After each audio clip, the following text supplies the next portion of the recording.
I drove 6 hours to walk my only daughter down the aisle, but when I arrived at the gate, I didn't find a welcoming committee. I found a security guard holding a laminated photo of my face with a thick red line drawn through it.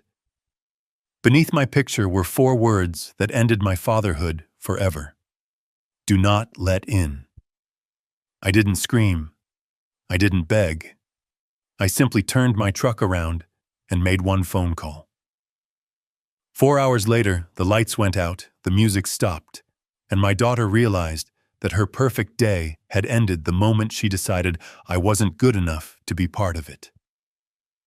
Before I tell you how I turned her wedding into a lesson she will never forget, please like this video and subscribe to the channel.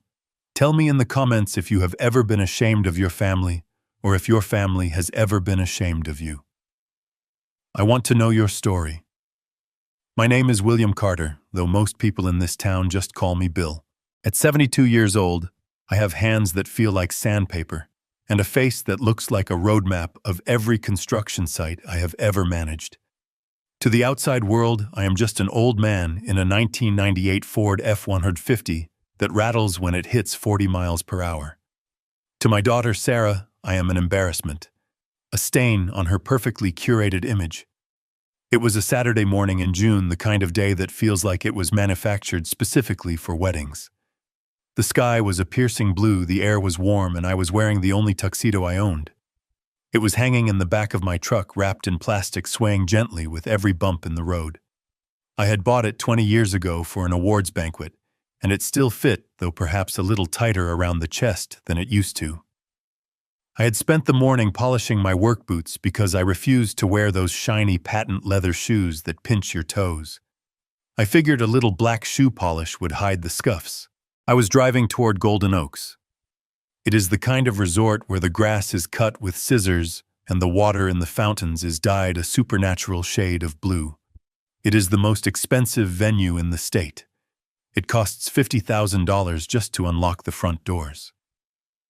My daughter Sarah had told me the wedding was being paid for by her fiancé Jason. She told me Jason was a tech entrepreneur, a visionary, a man who moved mountains with his mind. She told me his family was American royalty. She lied.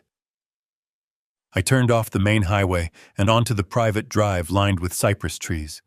My old truck chugged and sputtered, a dinosaur entering a world of Teslas and Mercedes. I could see the valet stand ahead, staffed by young men in white jackets, who looked like they had never held a shovel in their lives. I felt a swell of pride in my chest. Not because of the luxury, but because my little girl was getting married. Despite the distance that had grown between us over the last few years, despite the missed calls and the short visits, I was still her father. I had a check in my pocket for $50,000. It was my wedding gift to her, a down payment on a house, or so I thought. I pulled up to the security checkpoint. It wasn't a simple gate. It was a fortress of limestone and iron.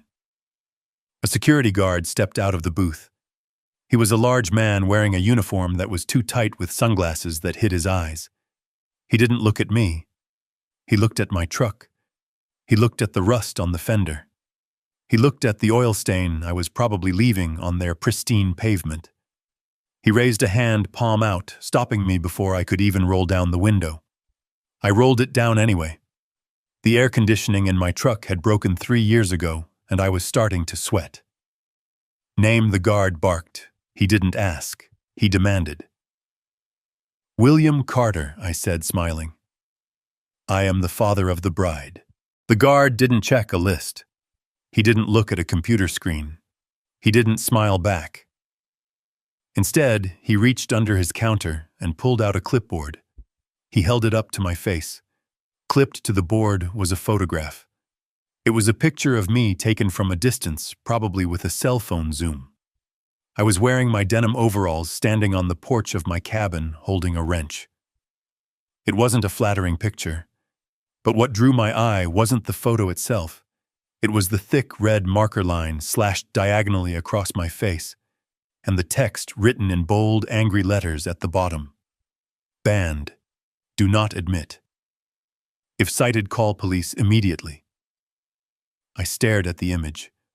My brain refused to process it. It was like looking at a foreign language. There must be a mistake, I said, my voice calm, though my hands had started to grip the steering wheel so hard my knuckles were turning white. I am Sarah's father, Sarah Carter, the bride. There is no mistake, old man, the guard said.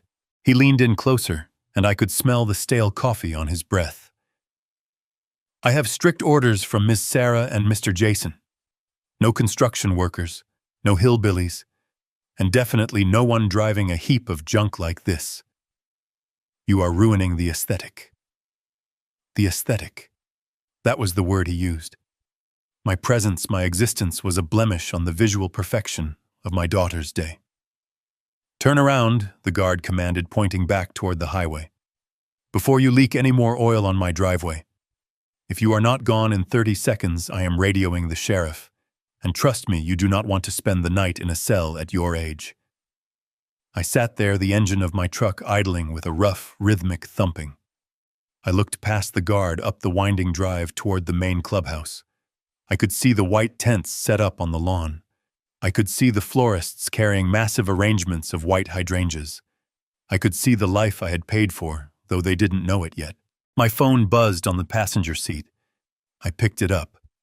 It was a text message from Sarah. I opened it, hoping for an explanation, hoping for an apology, hoping that this was all a terrible misunderstanding, and she was texting me to ask where I was. The message was long, and it was cruel. Dad, please don't make a scene. I saw your truck turning onto the road. Please just go home. Jason's parents are here, and they are elite. They are sophisticated people. If they see you, if they see that truck, if they see your rough hands and your cheap suit, it will destroy everything. You don't fit in this world, Dad. You never have. Please let me have this one day of perfection. I will send you photos later. Just go. I read the message twice. Then I read it a third time. She didn't say she loved me. She didn't say she was sorry. She said I would destroy everything. She said I didn't fit. I looked at the guard. He was tapping his watch, a smug grin on his face. He enjoyed this. He enjoyed the power of turning away a man who clearly didn't belong. He thought he was the gatekeeper of paradise, protecting the beautiful people from the unwashed masses. I didn't argue. I didn't shout. I didn't try to explain that I had built the foundation this guard booth stood on 20 years ago. I didn't tell him that I knew the owner of this resort by his first name. I simply nodded. Understood, I said. I put the truck in reverse. I backed up slowly, carefully. I turned the wheel, the tires crunching on the gravel. I drove back down the cypress-lined avenue, watching the white tents disappear in my rearview mirror. The drive home was silent. I didn't turn on the radio. I needed the silence to think. I needed the silence to process the fact that the little girl I had carried on my shoulders, the girl whose scraped knees I had bandaged, the girl I had put through college by working double shifts in the freezing rain, had just erased me from her life. I looked at my hands on the steering wheel. They were rough. They were stained with decades of oil paint and cement. Sarah was right about that. These hands were not sophisticated. These hands built things. These hands fixed things. But today, these hands had been rejected. My mind drifted back to a week ago. The memory was sharp and painful, like a stone in my shoe. Sarah had brought Jason to meet me for the first time. It was a surprise visit. I was at my cabin, a small wooden house on 3 acres of land near the river. It wasn't a mansion. It was a home. I had built it myself, plank by plank, after my wife Catherine passed away. It was my sanctuary. Jason had pulled up in a rented Porsche.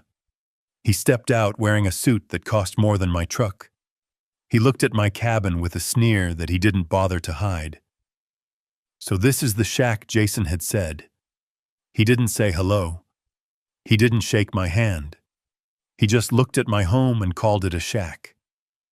Sarah laughed. It was a nervous, high-pitched laugh. I know, she said, grabbing Jason's arm. I keep telling him to sell it.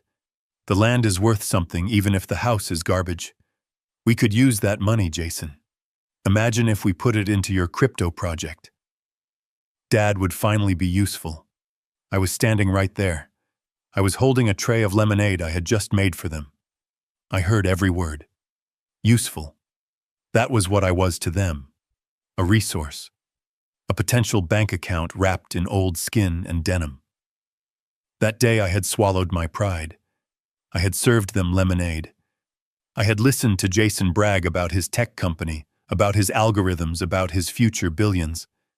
I had listened to Sarah agree with everything he said, looking at him with eyes that were blind to his arrogance. Dad, Sarah had said before they left that day, about the wedding. We are keeping it small. Just close friends. Maybe it is better if you don't worry about the travel. It is a long drive for an old man. I had insisted. I told her I wouldn't miss it for the world. I told her I had saved up. I told her I wanted to be there. She had sighed. Fine.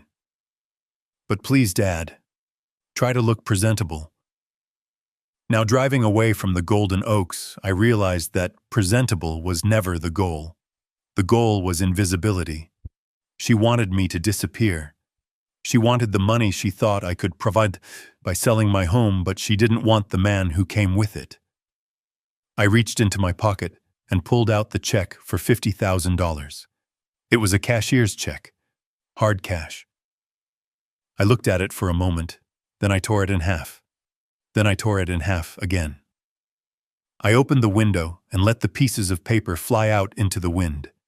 They scattered like confetti along the highway. I wasn't sad anymore. The sadness had evaporated the moment I saw that red line across my face. What was left was something colder, something harder. It was the clarity of a man who examines a blueprint and realizes the structure is unsound. When a building has a rotten foundation, you don't paint over it. You don't try to patch it. You tear it down. I reached for my phone again. I wasn't going to call Sarah. I wasn't going to beg for entry. I scrolled through my contacts until I found the name I needed. Mr. Henderson. Henderson was my lawyer. But he was more than that. He was the keeper of my secrets. He was the man who managed the Carter Trust. See, Sarah and Jason made a fatal miscalculation. They judged me by my truck. They judged me by my overalls. They assumed that because I lived simply, I was simple. They assumed that because I lived in a cabin, I was poor. They didn't know that I had retired from construction 10 years ago because I had sold my company for $8 million. They didn't know that I owned 3 apartment complexes in the city. They didn't know that I was the silent majority shareholder of the hospitality group that owned the Golden Oaks Resort. I pressed the call button. Henderson answered on the second ring. Bill, is everything all right? The ceremony should be starting soon. It is not starting, Henderson, I said. My voice was steady. I want you to pull the file on the Golden Oaks event for today. The Sarah Carter and Jason Miller wedding. I have it right here, Henderson said. You paid the invoice in full last month, $200,000, under the anonymous donor clause just like you asked. Sarah thinks Jason's family paid for it. Correction, I said. I want you to activate Clause 14C of the sponsorship agreement. There was a pause on the line. I could hear Henderson shuffling papers. Clause 14C. Bill, are you sure? That is the immediate revocation clause. It states that funding can be withdrawn instantly if the benefactor is insulted, refused entry, or treated with indignity by the beneficiaries. It is the nuclear option. I am sure, I said. I was refused entry. I was banned. There is a poster of my face at the security gate. Good God, Henderson whispered. His tone shifted from professional to furious. They did what? Shut it down, Henderson. I want you to call the venue manager. I want you to call the catering company. I want you to call the florists. Tell them the credit card on file has been reported stolen. Tell them the funding is pulled. Tell them to stop everything. Right now. Bill, the wedding is in progress. The guests are seated. If we do this, it will be chaos, I know, I said. I looked at the road stretching out before me. Do it. And Henderson. Yes, Bill. Call the resort management. Tell them I want access to the security camera feed. If I can't be there to see my daughter's big day, I want to watch it from my iPad. Consider it done, Henderson said. I hung up the phone. I was 20 minutes from home. 20 minutes until I could pour myself a drink, sit in my favorite chair, and watch the house of cards collapse. They wanted a wedding without me. They were about to get exactly what they asked for. But they forgot one thing. A wedding costs money, and the bank of Dad had just closed its doors forever. I pulled into the dirt driveway of my cabin. The sun was starting to dip lower in the sky, casting long shadows across the porch. It was peaceful here. The river flowed quietly in the distance. The birds were singing. It was a stark contrast to the storm I had just unleashed. I walked inside and didn't even turn on the lights. I went straight to the wall safe behind the painting of the old mill. I spun the dial. Click, click, click. The heavy door swung open. Inside were the deeds, the certificates, the proof of a lifetime of hard labor and smart investments. I took out the folder labeled Sarah. It contained the trust fund documents I had set up for her. A trust that would have given her a monthly allowance for the rest of her life. A trust that would have ensured she never had to worry about bills or rent or medical expenses. I took the folder to my desk. I opened the drawer and took out a red stamp. It was the stamp I used for rejected construction bids. Void. I stamped the first page, then the second, then the third. The sound of the stamp hitting the paper was loud in the quiet room. Thump, thump, thump. It wasn't anger. It was housekeeping. I was cleaning up the mess. I went to the kitchen and poured a glass of whiskey.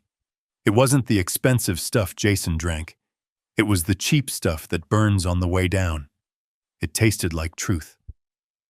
I sat down in my leather armchair and opened my iPad. I logged into the secure server for the Golden Oaks Resort. Henderson had worked fast. The login credentials were already in my inbox. I selected the camera feed for the grand ballroom. The image flickered to life. It was magnificent. Crystal chandeliers dripped from the ceiling. Tables were set with gold-rimmed plates and crystal glasses. Waiters were moving through the crowd with trays of champagne. I saw Sarah. She was standing near the head table looking radiant.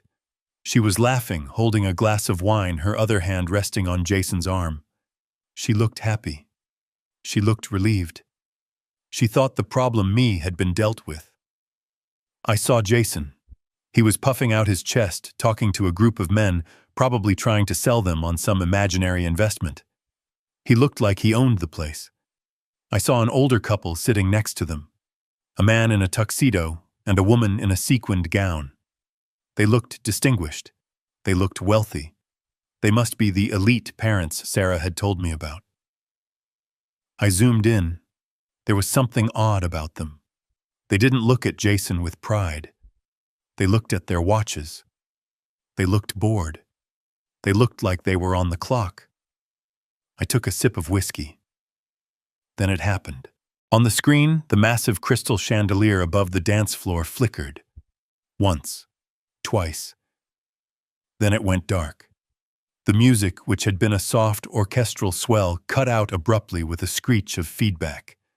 The room plunged into a twilight gloom lit only by the emergency exit signs and the few candles on the tables. I saw heads turn. I saw the confusion ripple through the crowd like a wave. I saw Sarah's smile vanish. She tapped her microphone. Nothing. She looked around, her face twisting into a mask of irritation. Then a man in a dark suit walked onto the stage. I recognized him.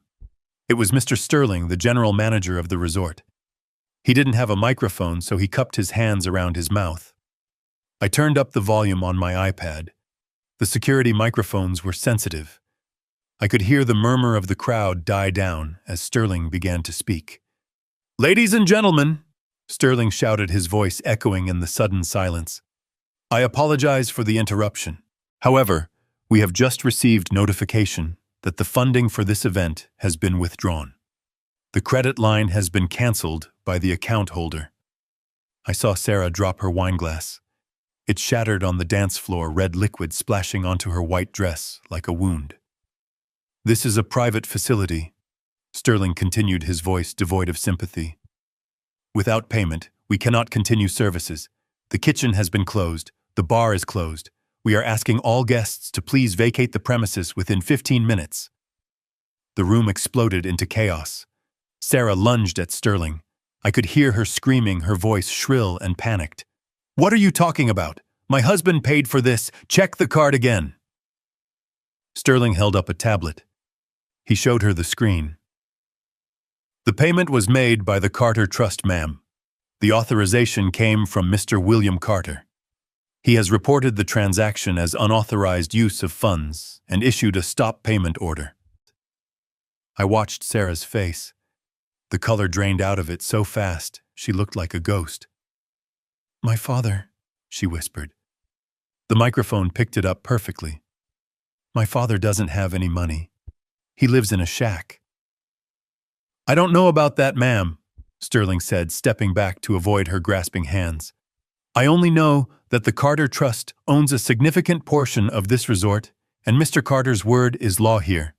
You have 14 minutes left." I took another sip of whiskey. The burn was good.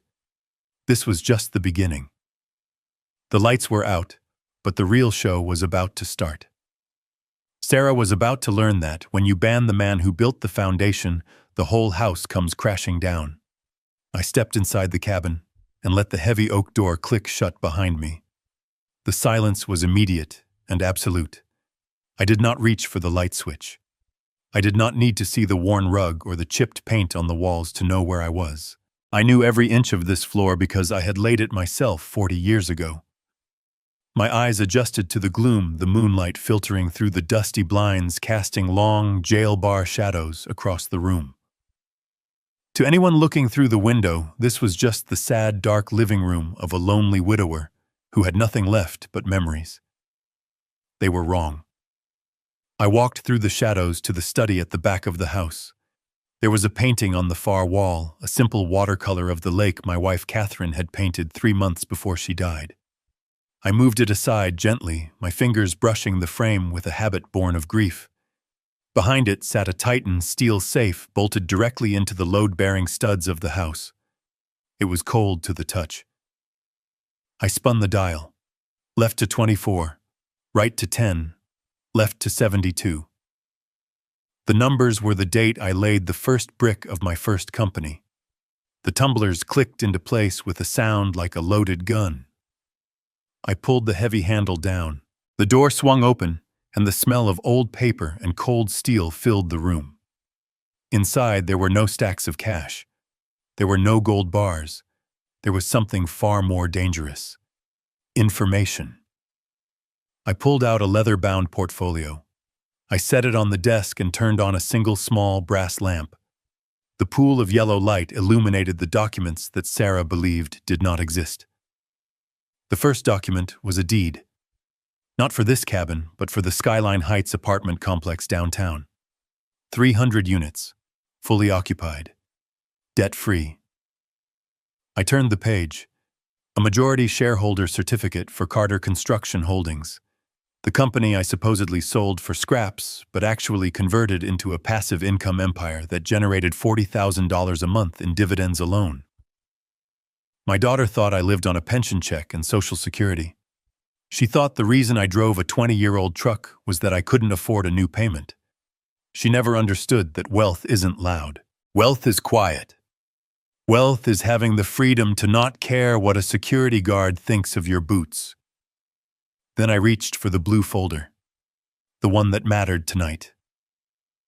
I opened it.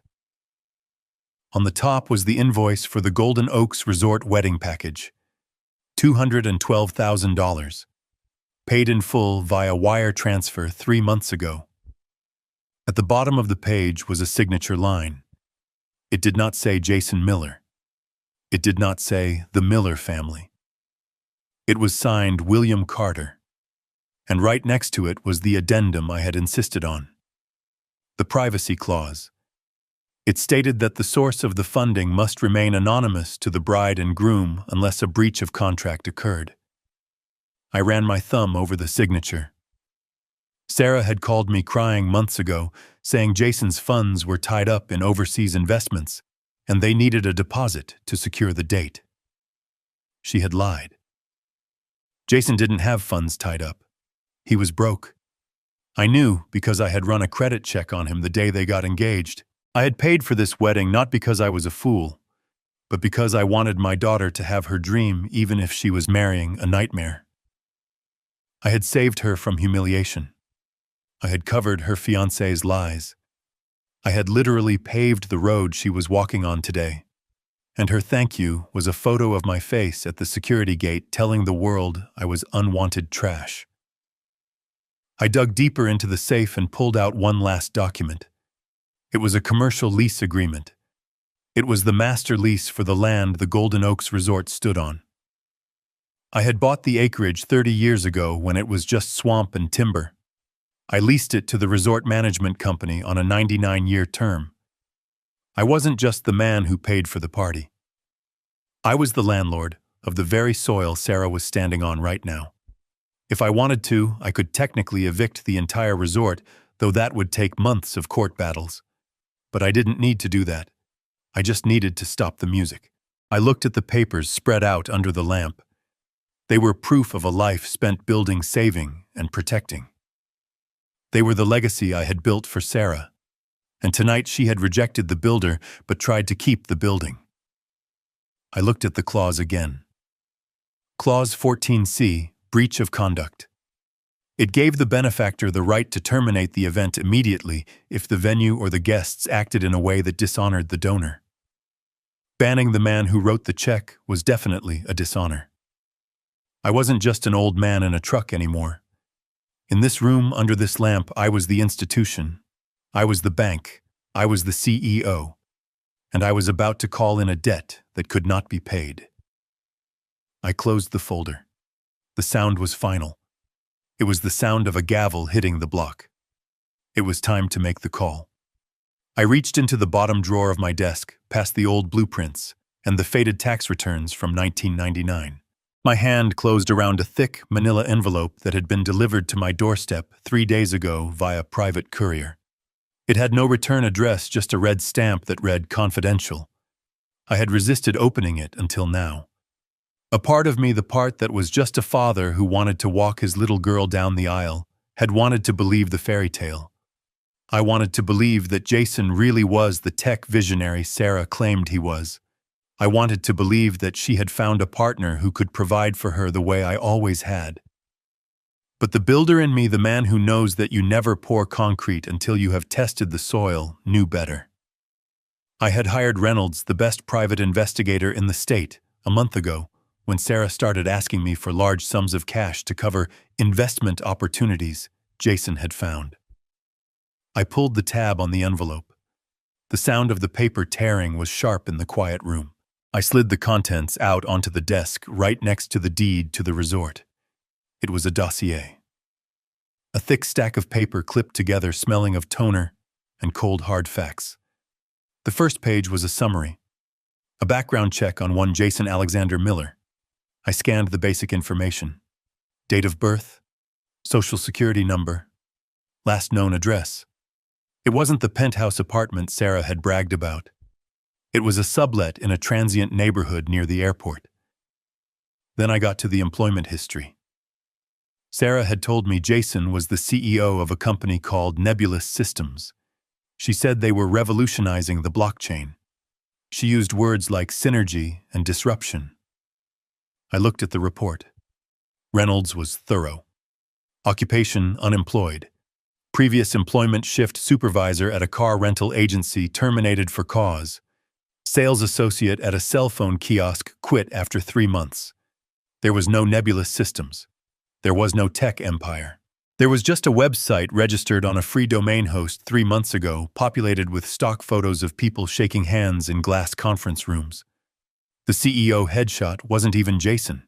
It was a model from a stock image library. I turned the page and felt a cold knot tighten in my stomach. The financial section. This was where the fairy tale turned into a horror story. Jason didn't have millions. He had debt.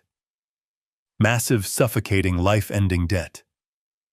The report listed judgments from 3 different credit card companies totaling over $80,000. But that was the clean debt. That was the debt you handle in bankruptcy court. The next page listed the dirty debt.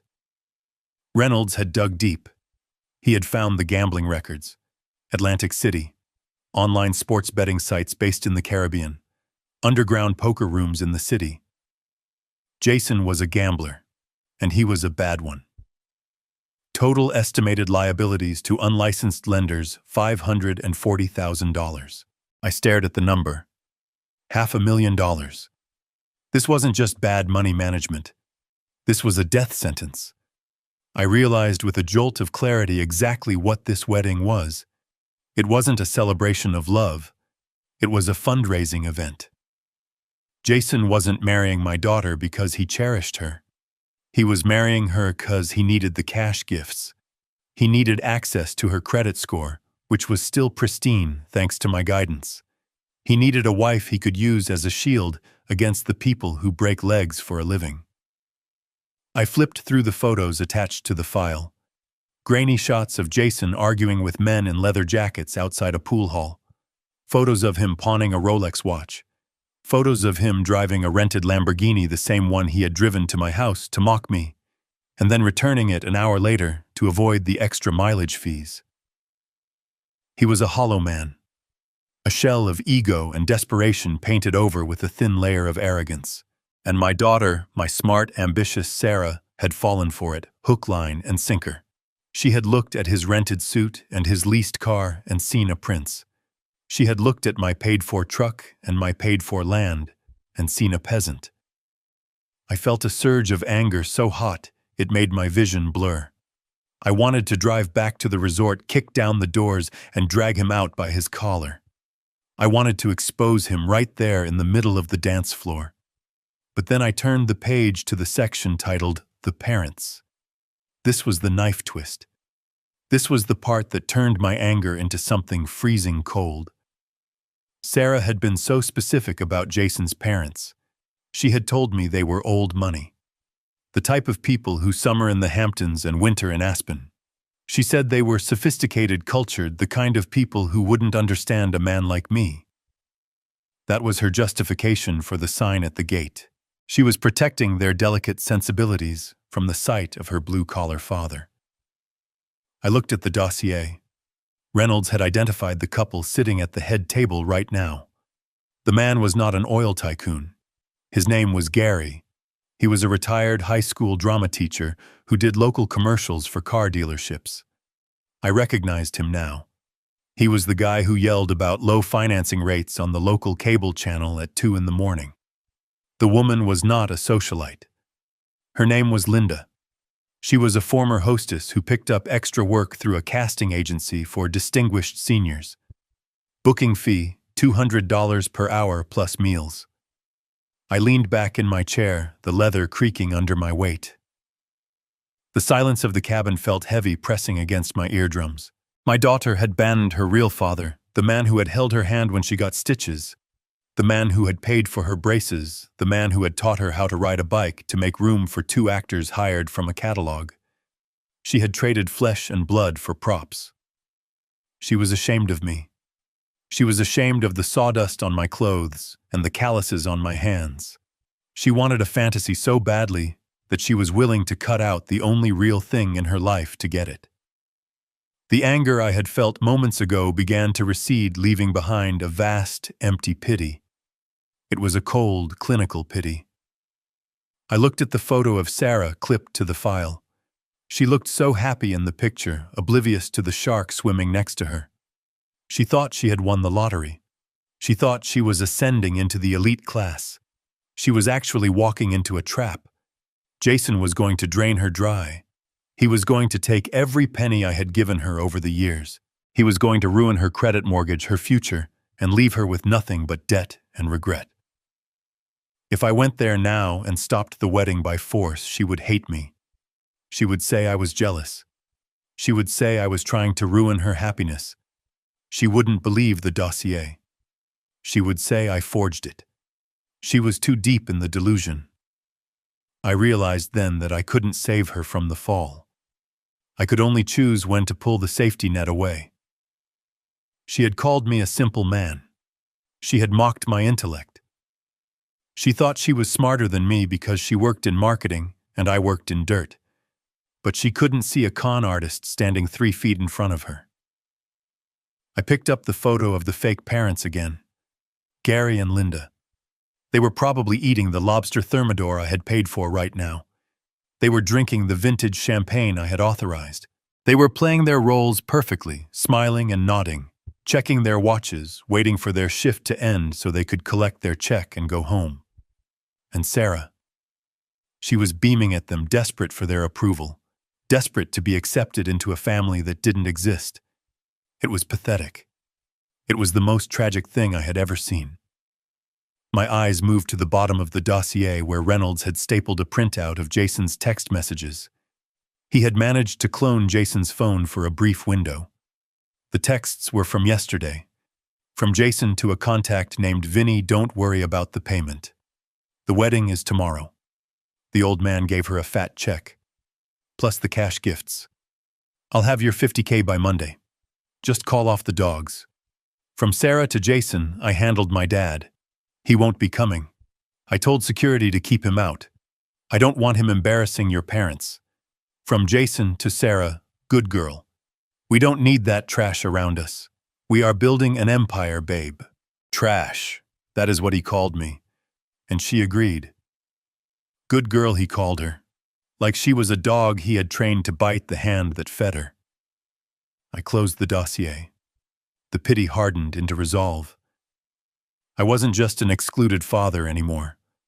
I was the judge, and the verdict was guilty. She wanted to live in a fantasy, fine. I would let the fantasy play out until the lights went off. I would let her stand in the dark with her fake husband and her fake in-laws.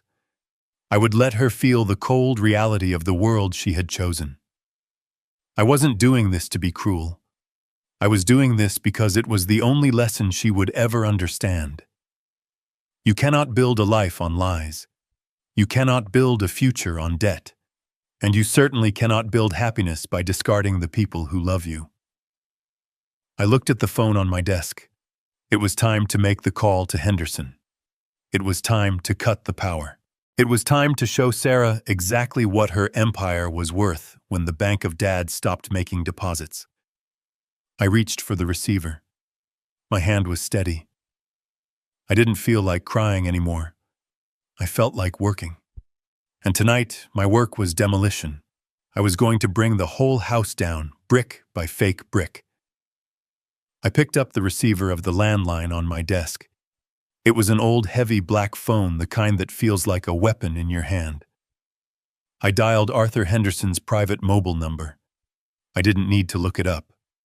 I had memorized it 20 years ago when he helped me navigate the zoning wars that allowed me to build the very resort where my daughter was currently celebrating her exclusion of me. The line rang once, twice, then a click. Bill Henderson's voice came through crisp and professional, though I could hear the faint hum of background noise. He was likely in his home office monitoring the situation, waiting for the other shoe to drop. He knew me too well to think I would just drive away into the sunset. "It is time, Arthur," I said. My voice didn't shake. It didn't waver. It sounded like it did when I used to call a foreman to tear down a framing job that wasn't up to code. Flat. Final. There was a pause on the other end. A long, heavy silence.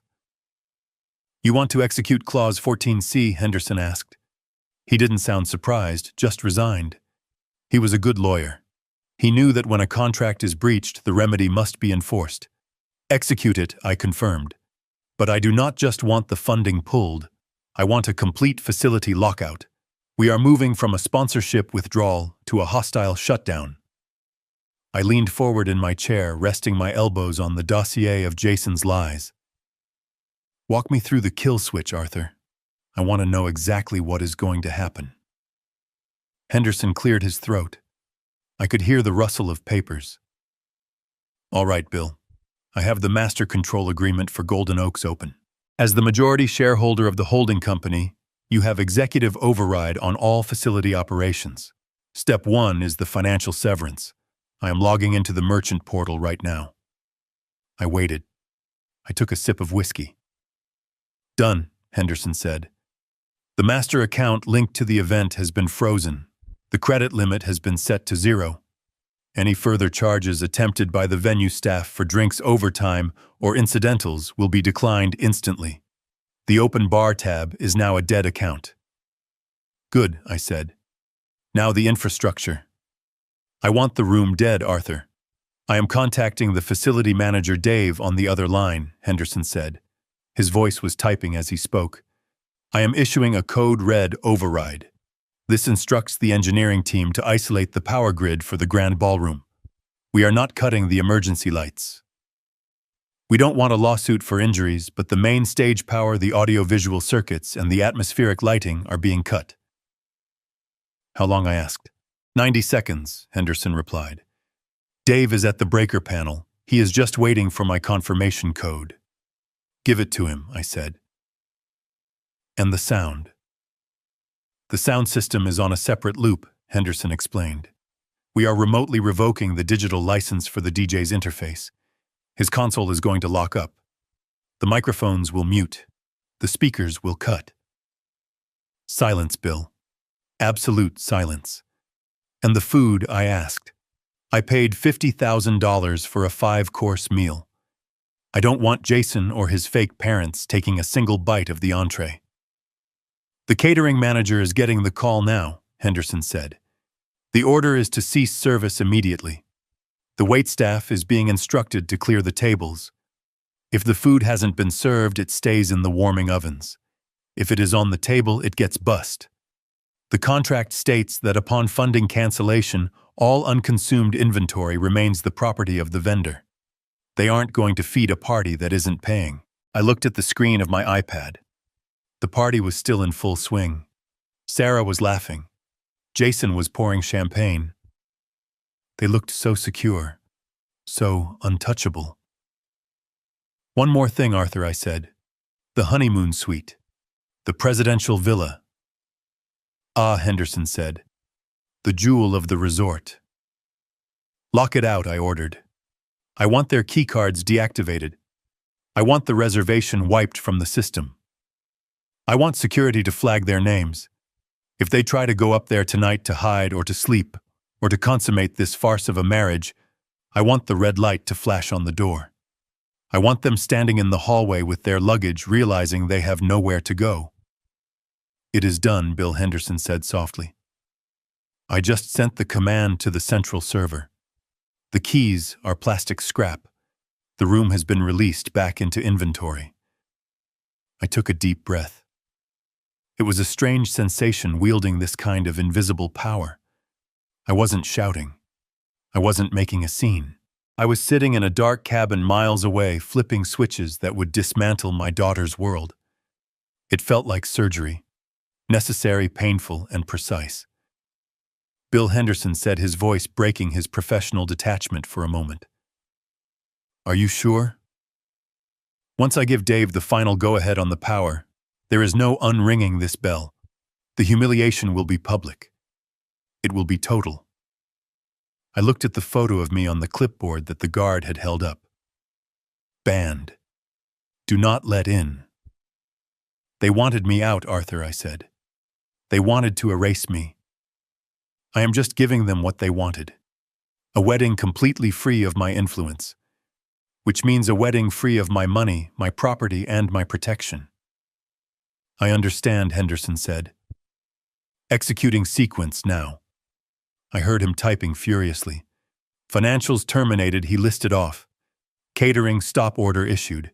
Security alerted to remove unauthorized guests once the contract is voided, and power cut initiated. I watched the screen. It's happening, Henderson said. Goodbye, Bill. Call me if you need bail money, though I suspect Jason is the one who will need it. I hung up the phone. I stared at the iPad. The delay on the feed was only a few seconds. I saw the moment the order hit the system. I saw the chandeliers flicker. I saw the lights die. I saw the darkness swallow the room, leaving only the terrified faces illuminated by the flickering candles. It was done.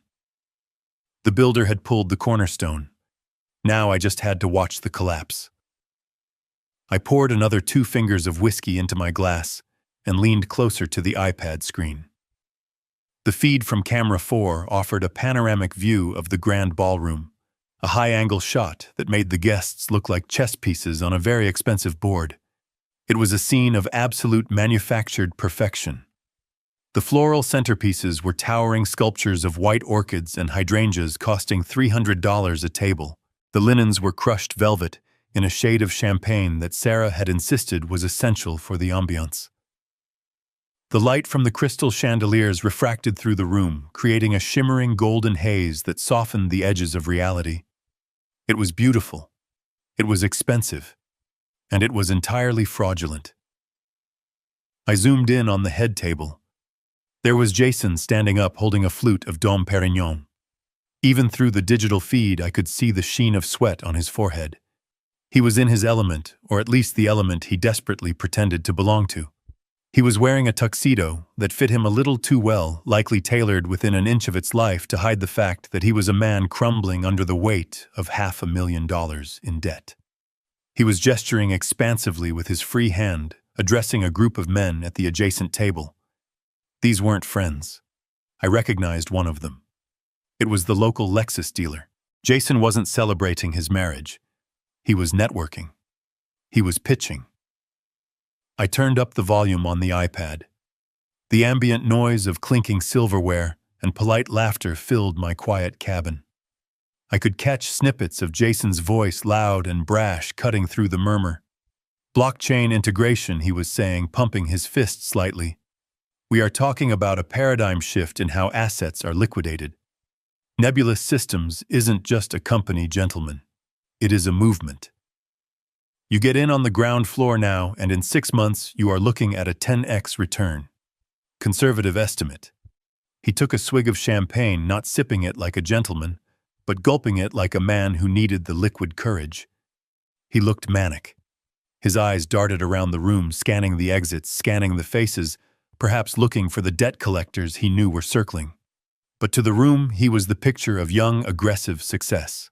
He was selling the dream, and everyone was buying it because the venue was so opulent, the wine was so good, and the lie was so pretty.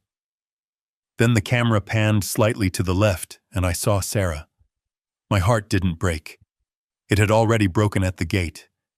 Now it just felt heavy like a stone sinking in mud. She looked radiant. Her dress was a Vera Wang custom-designed silk and lace costing more than my first car.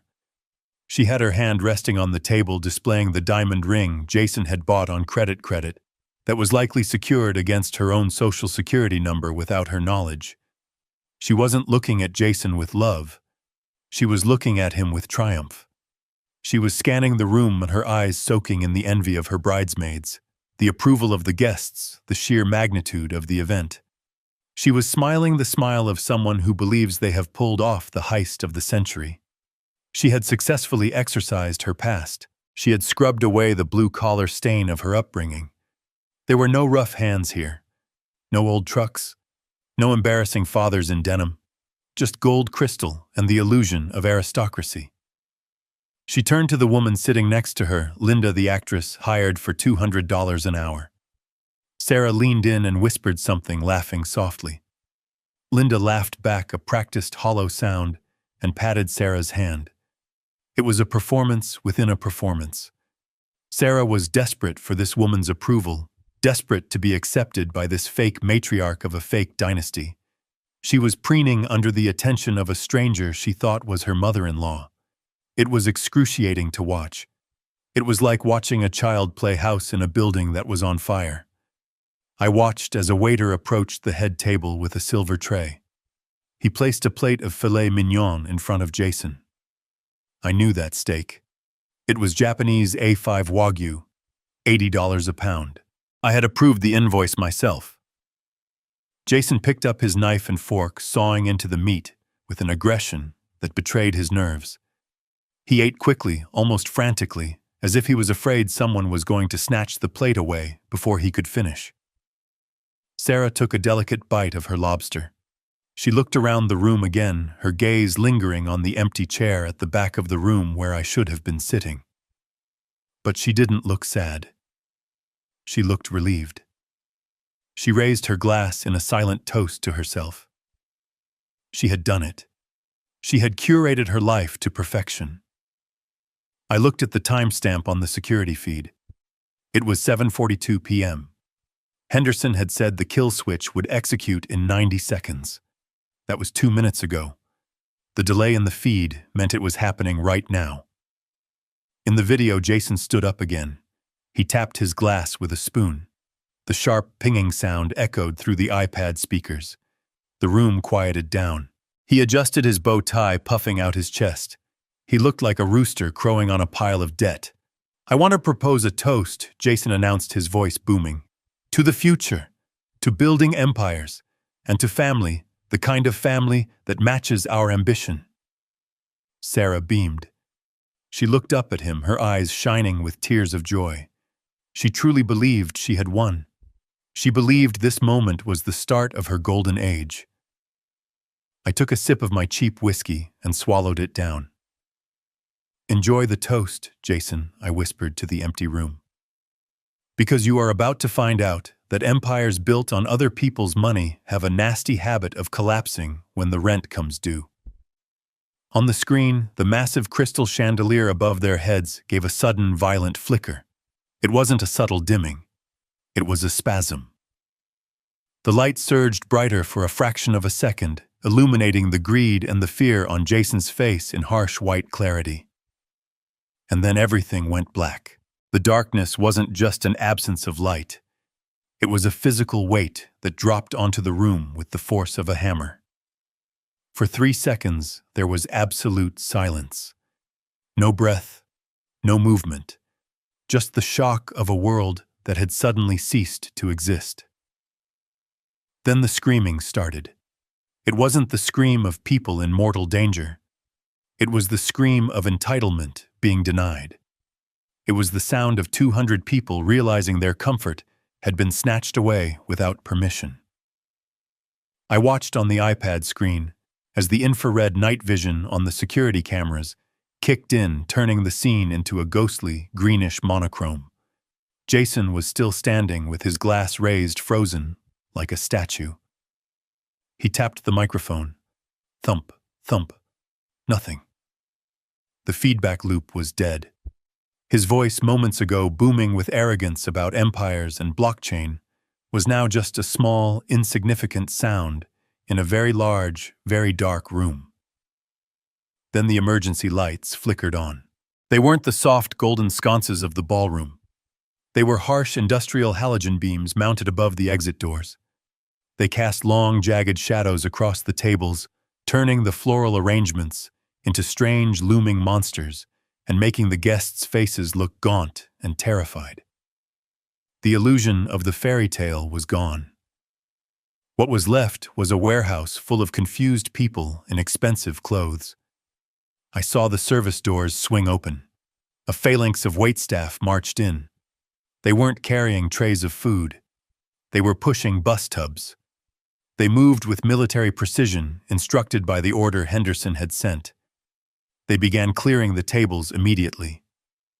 I saw a waiter snatch a bottle of wine from a table before a guest could pour a second glass. I saw another slide a plate of untouched appetizers right out from under a bridesmaid's nose. The murmur of the crowd grew into a roar of indignation. What is going on? Where is the power? Why are they taking the food? Then the man I had been waiting for appeared. Mr. Sterling, the general manager, walked onto the center of the dance floor. He didn't need a microphone. He had the kind of voice that could cut through concrete. He held a tablet in one hand and a megaphone in the other, though he didn't raise it yet. He looked up at the head table directly at Jason and Sarah. "Ladies and gentlemen," Sterling shouted. The room quieted down, not out of respect, but out of confusion. "May I have your attention, please? This event has been terminated effective immediately." Sarah stood up so fast her chair fell over backward with a loud crash. She navigated through the gloom, her white dress looking gray in the emergency lighting. She rushed to the edge of the stage, looking down at Sterling with a mix of fury and disbelief. "Terminated!" she shrieked. Her voice cracked. "Are you insane? Do you know who we are? My husband paid for this entire night. Turn the lights back on right now, or I will sue you for every penny you have." Sterling didn't flinch. He didn't apologize. He looked at her with the weary expression of a man who deals with tantrums for a living, but finally has the authority to end one. "Mrs. Miller," Sterling said, his voice projecting clearly to the back of the room. "Your husband did not pay for this event. The invoice for the Golden Oaks Grand Package totaling $212,000 was paid by the Carter Trust." A ripple went through the crowd. I saw heads turn. People were whispering. "Carter, isn't that her maiden name?" Sarah froze. "The Carter Trust, that's my father. But that's impossible. He doesn't have that kind of money. He's a construction worker." "I cannot speak to your father's profession, ma'am," Sterling said, tapping his tablet screen. "I can only speak to the fact that William Carter is the account holder. And 10 minutes ago, Mr. Carter issued a formal stop payment order on all funds associated with this event, due to a breach of contract." "Breach of contract?" Sarah stammered. She looked back at Jason, who had slumped into his chair, his face buried in his hands. "What breach?" Sterling looked up at her, and even through the grainy camera feed, I could see the cold satisfaction in his eyes. "Clause 14C, Sterling announced to the room.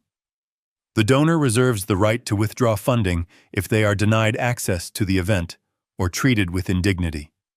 We received a report from Gate Security that Mr. Carter was barred from entering the premises on your specific orders. He was turned away at the gate." The room gasped.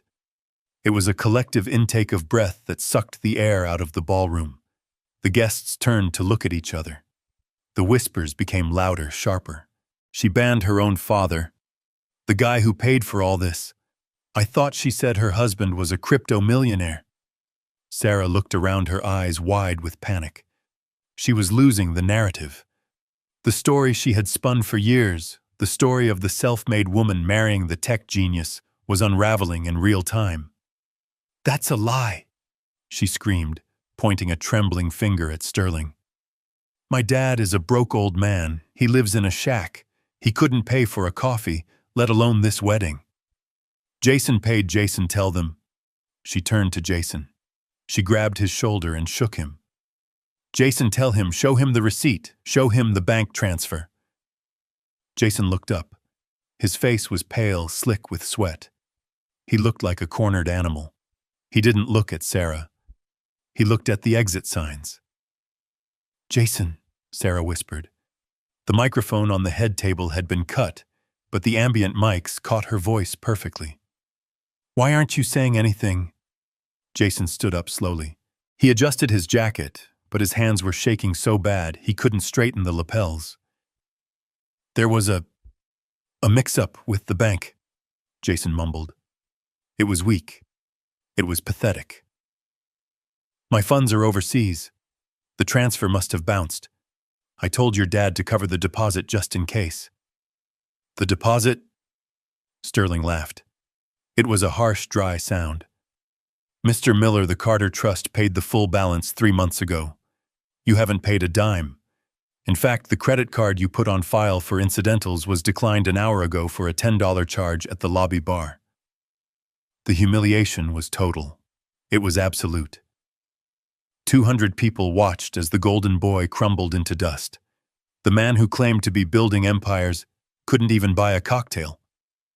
Sterling raised the megaphone now. He wasn't talking to Sarah anymore. He was talking to the crowd. "The kitchen is closed," Sterling announced, his voice amplified and distorted, echoing off the walls like the voice of doom. "The bar is closed. Security is currently escorting the valet staff off the premises. If you want your cars, I suggest you retrieve your keys from the front desk immediately. You have 10 minutes to vacate the property before we lock the main gates." The panic set in instantly. It wasn't the panic of danger. It was the panic of inconvenience. The elite guests, the people Sarah had so desperately wanted to impress, didn't rally around her. They didn't offer support. They scrambled. I watched as women in $5,000 gowns shoved past each other to get to the doors. I watched men in tuxedos shouting into their phones, calling their drivers, demanding to be picked up. The waiters continued their work, relentless and efficient. They stripped the tablecloths off the tables while people were still standing next to them. The sound of silverware crashing into bins was the soundtrack to the exodus. Sarah stood alone on the stage.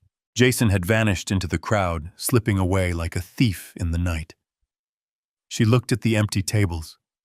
She looked at the half-eaten food being carted away. She looked at the darkness that surrounded her.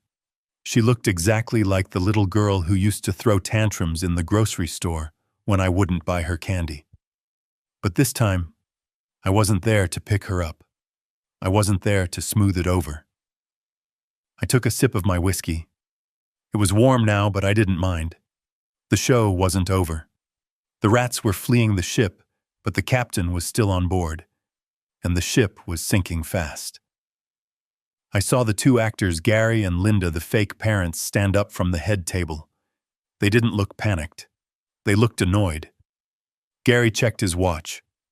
Linda picked up her purse. They walked over to Sarah, who was staring blankly into the middle distance. I turned up the volume. I didn't want to miss this. "Hey, honey," Gary said, tapping Sarah on the arm. "Look, sorry about the drama, but our contract says we get paid at the end of the event, or at 9 p.m., whichever comes first.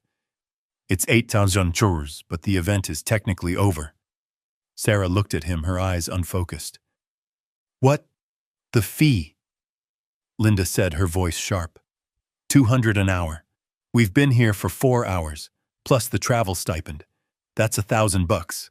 Cash or Venmo?" Sarah blinked. "Who are you?" "I'm Gary. This is Linda," the man said. "We're the talent. Jason hired us through Gigmasters to play his parents. Look, lady, are you going to pay us, or do we have to file a dispute with the app?" Sarah's knees gave out.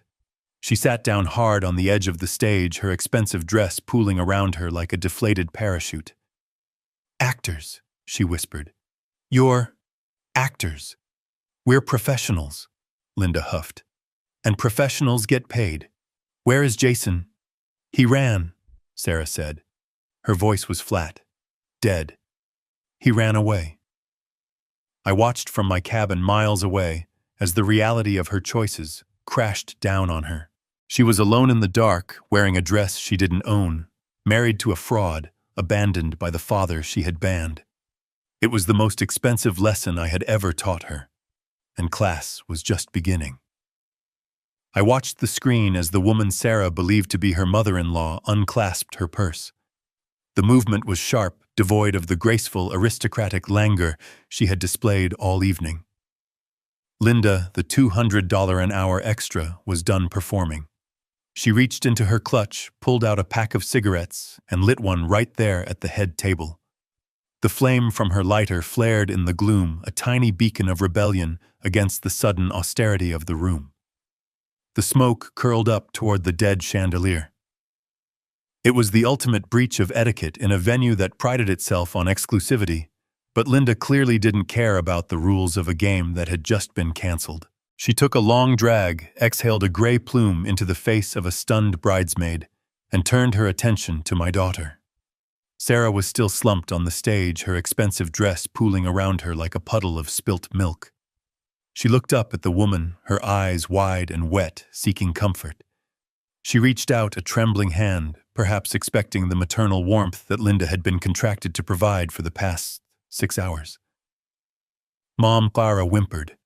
Her voice was thin, barely audible over the murmur of the crowd. Mom, what do we do? Linda looked at her. She didn't smile. She didn't offer a hug. She checked her wristwatch, tapping the glass face with a manicured fingernail. Don't call me Mom, honey, Linda said.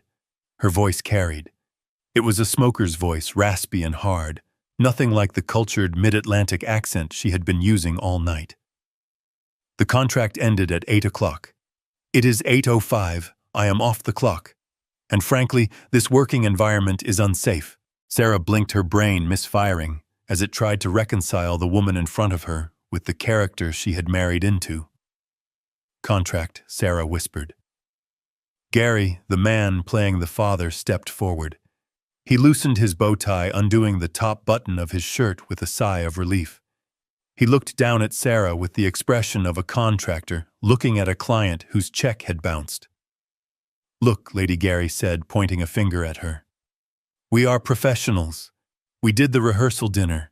We did the meet and greet. We sat through that hour-long ceremony without yawning once. We held up our end of the deal. But Jason explicitly stated we would be paid in cash immediately following the speeches. He looked around the darkened room, scanning the shadows for the groom who had vanished. We haven't been paid, Gary announced to the room. And I don't work for free. I have a car payment due on Tuesday. The guests nearest the stage stopped their frantic whispering. They leaned in. This was better than the wedding. This was a car crash in slow motion. You're actors, a woman in the front row asked. I recognized her. It was Sarah's college roommate, a girl who had always made Sarah feel inferior about her background. Gary turned to the crowd and gave a theatrical bow. Gary Henderson, SAG-AFTRA. Eligible at your service, he said. You might recognize me from the Tri-State Mattress Depot commercials. I'm the guy who sleeps on the cloud. A ripple of recognition went through the crowd. Someone laughed. It was a short, sharp bark of disbelief. Wait, a man shouted from table 4. You told me you made your fortune in offshore drilling. We spent 20 minutes talking about oil futures. I improvised, Gary shrugged. It is called method acting. I Googled it in the car on the way over. The humiliation was expanding, radiating outward from Sarah like a shockwave. She scrambled to her feet, her heels slipping on the polished floor. Stop it, she screamed. Stop talking. You are Jason's parents. You live in Martha's Vineyard. You have a yacht. Linda blew another stream of smoke into the air. Honey, I live in a 2-bedroom apartment in Queens and I take the subway, she said flatly. The only yacht I have ever been on is the Staten Island ferry. Now, are you going to pay us or do we have to call the police and report a theft of services? Sarah looked around wildly. Jason, she shrieked. Jason, tell them to stop. But Jason was gone.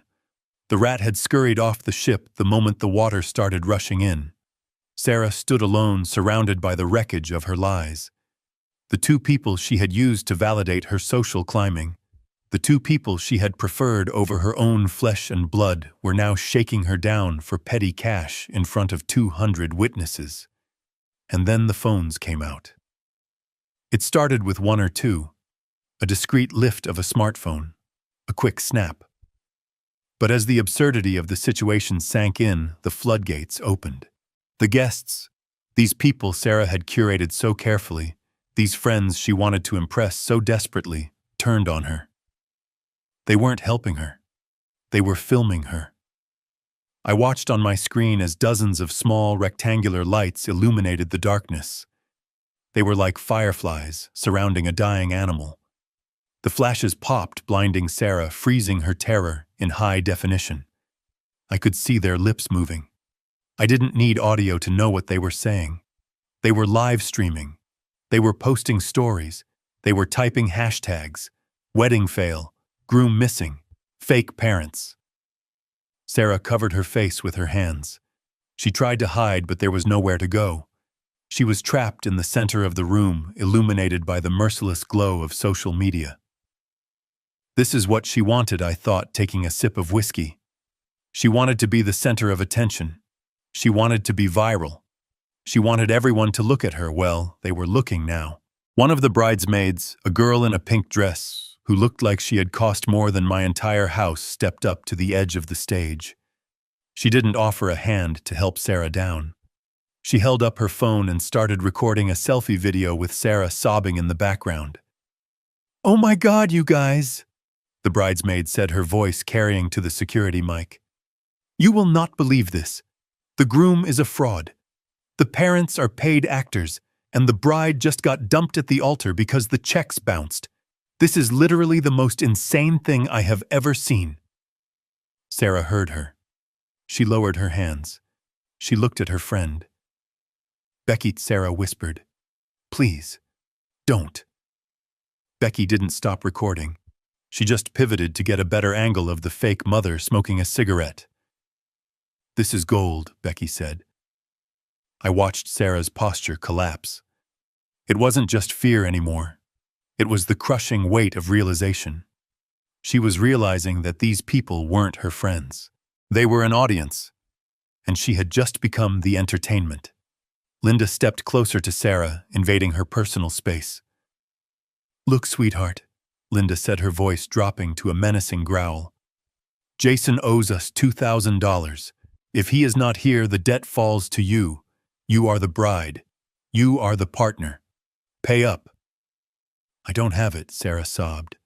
"I don't have any money. Jason handled everything." "Then give me the ring," Linda said. I sat up straight in my chair. What Sarah gasped, clutching her left hand. "The ring," Linda repeated. She reached out and grabbed Sarah's wrist. "It looks like a 2-carat stone. If it is real, it will cover our fee. If it is cubic zirconia, I am going to be very upset." "No," Sarah screamed, trying to pull away. "It is my engagement ring." "It is collateral," Gary added, stepping in to block Sarah's retreat. "Hand it over and we walk. Don't hand it over and we call the cops. Theft of services is a misdemeanor, but with the amount involved here, we might be able to push for grand larceny if we pool our claims." The guests were laughing now. Not a polite titter, but a cruel, raucous laughter. They were cheering for the actors. They were chanting, "Give her the ring, give her the ring."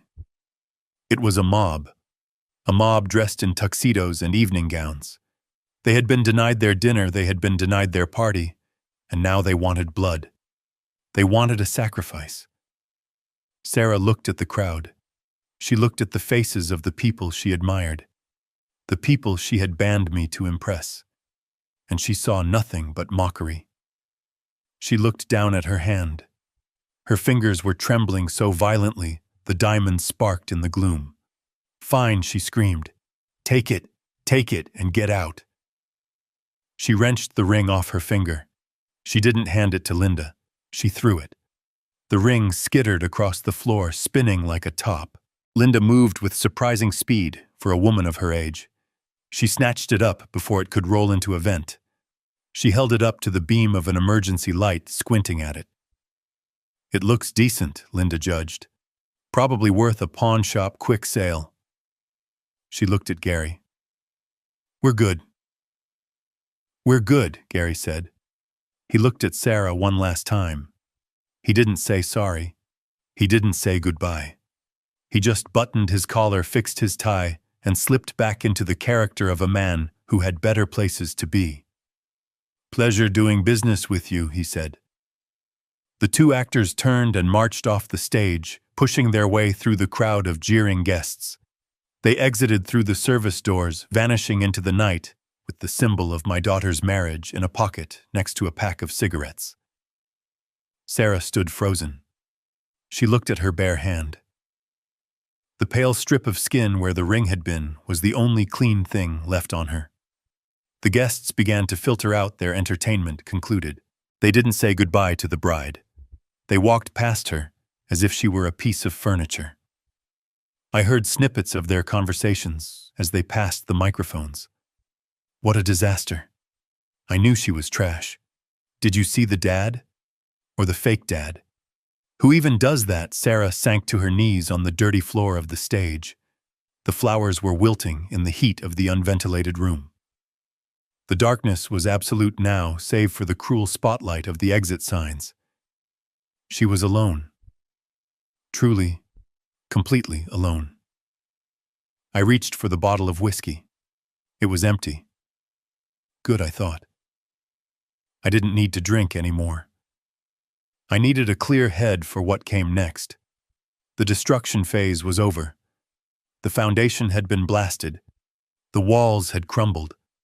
Now my daughter was sitting in the rubble. She pulled her knees to her chest and buried her face in her arms. Her shoulders shook. I watched her cry for a minute, 2 minutes, 5. She pulled her phone out of her dress pocket. I saw the screen light up her tear-streaked face. She dialed a number. My phone rang on the desk. I looked at the caller ID. Sarah. I didn't answer. I let it ring.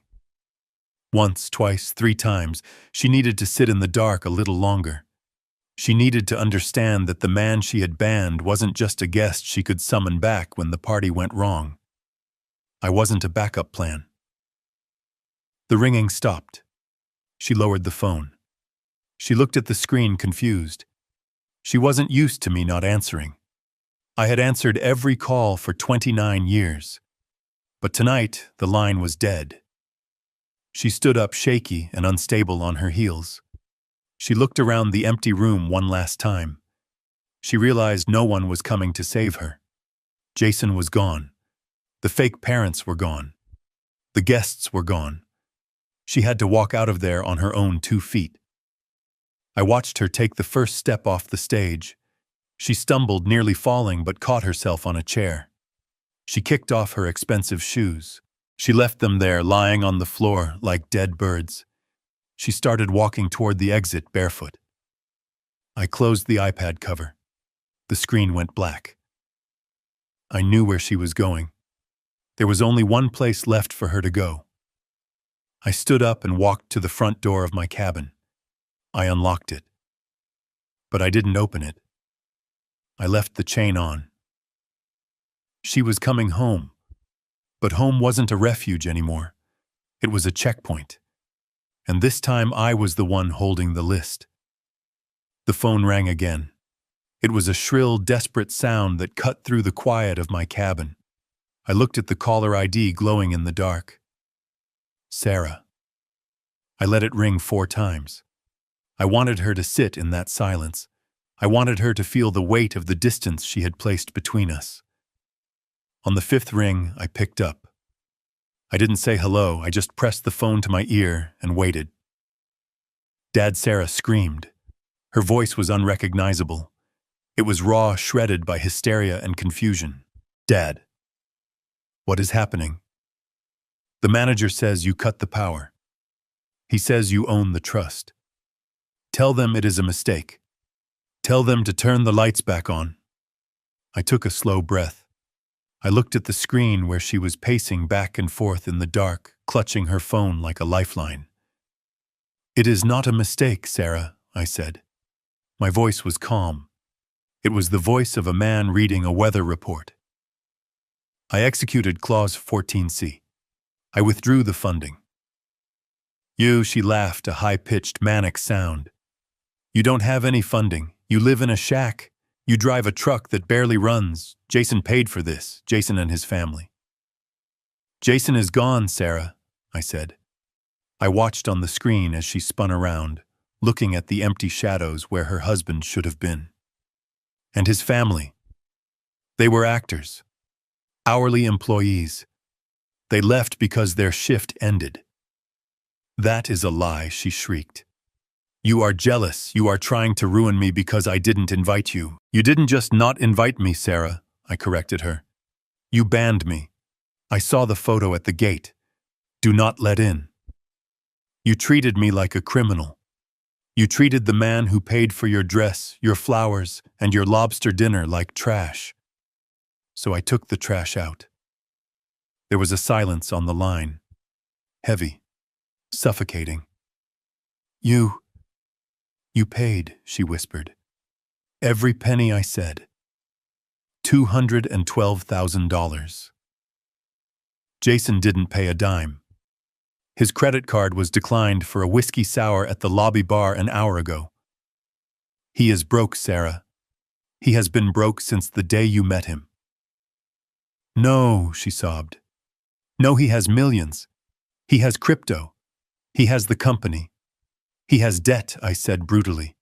He has $500,000 in gambling debt. He married you for the cash gifts. He married you because he thought I had land he could sell. She was crying harder now, deep heaving sobs that shook her entire body. I watched her collapse onto a chair, pulling her knees to her chest. Dad, please, she whimpered. I am scared. It is dark. Everyone left. Jason isn't answering. Come get me, please. Bring the truck. I don't care about the truck anymore. Just come get me. I looked at the keys hanging by the door. I looked at the bottle of whiskey. I can't do that, Sarah, I said. Why, she cried. You are my dad, because I am banned, I reminded her.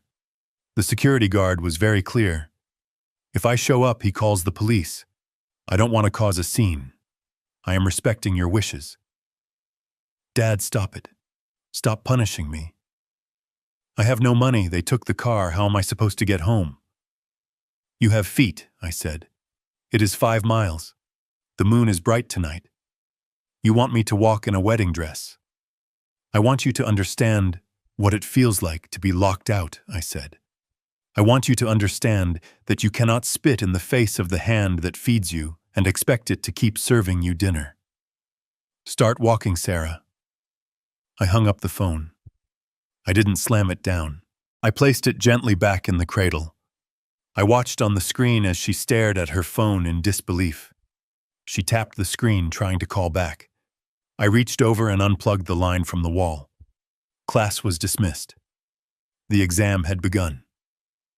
I watched the screen as a shadow detached itself from the heavy velvet curtains near the service entrance. It wasn't a ghost. It was a rat scurrying back to the sinking ship to see if there was anything left to steal. Jason stepped into the pool of emergency light, his movements jerky and frantic. He had lost his suit jacket. His shirt was unbuttoned halfway down his chest, revealing a gold chain that was almost certainly gold-plated brass. He wasn't looking at his wife. He was looking at the table where the gift box had been sitting, the box meant to hold envelopes of cash from well-wishers. He reached the table and found nothing. The staff, efficient to the last, had cleared it along with the silverware. Jason slammed his fist onto the empty tablecloth. The sound was dull and pathetic. Jason, Sarah whispered. She scrambled up from the floor, her eyes lighting up with a flicker of desperate hope. She thought he had come back for her. She thought he was the hero returning to save the damsel from the darkness. You came back. She ran toward him, her bare feet slapping against the cold hardwood. She reached out, grabbing his arm with both hands. Jason, thank God. My dad, he went crazy. He cut the power. He said terrible things. We have to go. We have to leave. Jason spun around. He didn't hug her. He didn't comfort her. He ripped his arm out of her grasp with a violence that made her stumble back. Where is the money, Sarah? He hissed.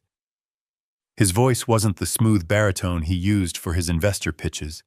It was high-tight and ugly. The cards, the envelopes, where did they put them? Sarah blinked, confused. The gifts, I don't know. The manager took everything. Jason. Why does that matter? We need to call the police. My dad.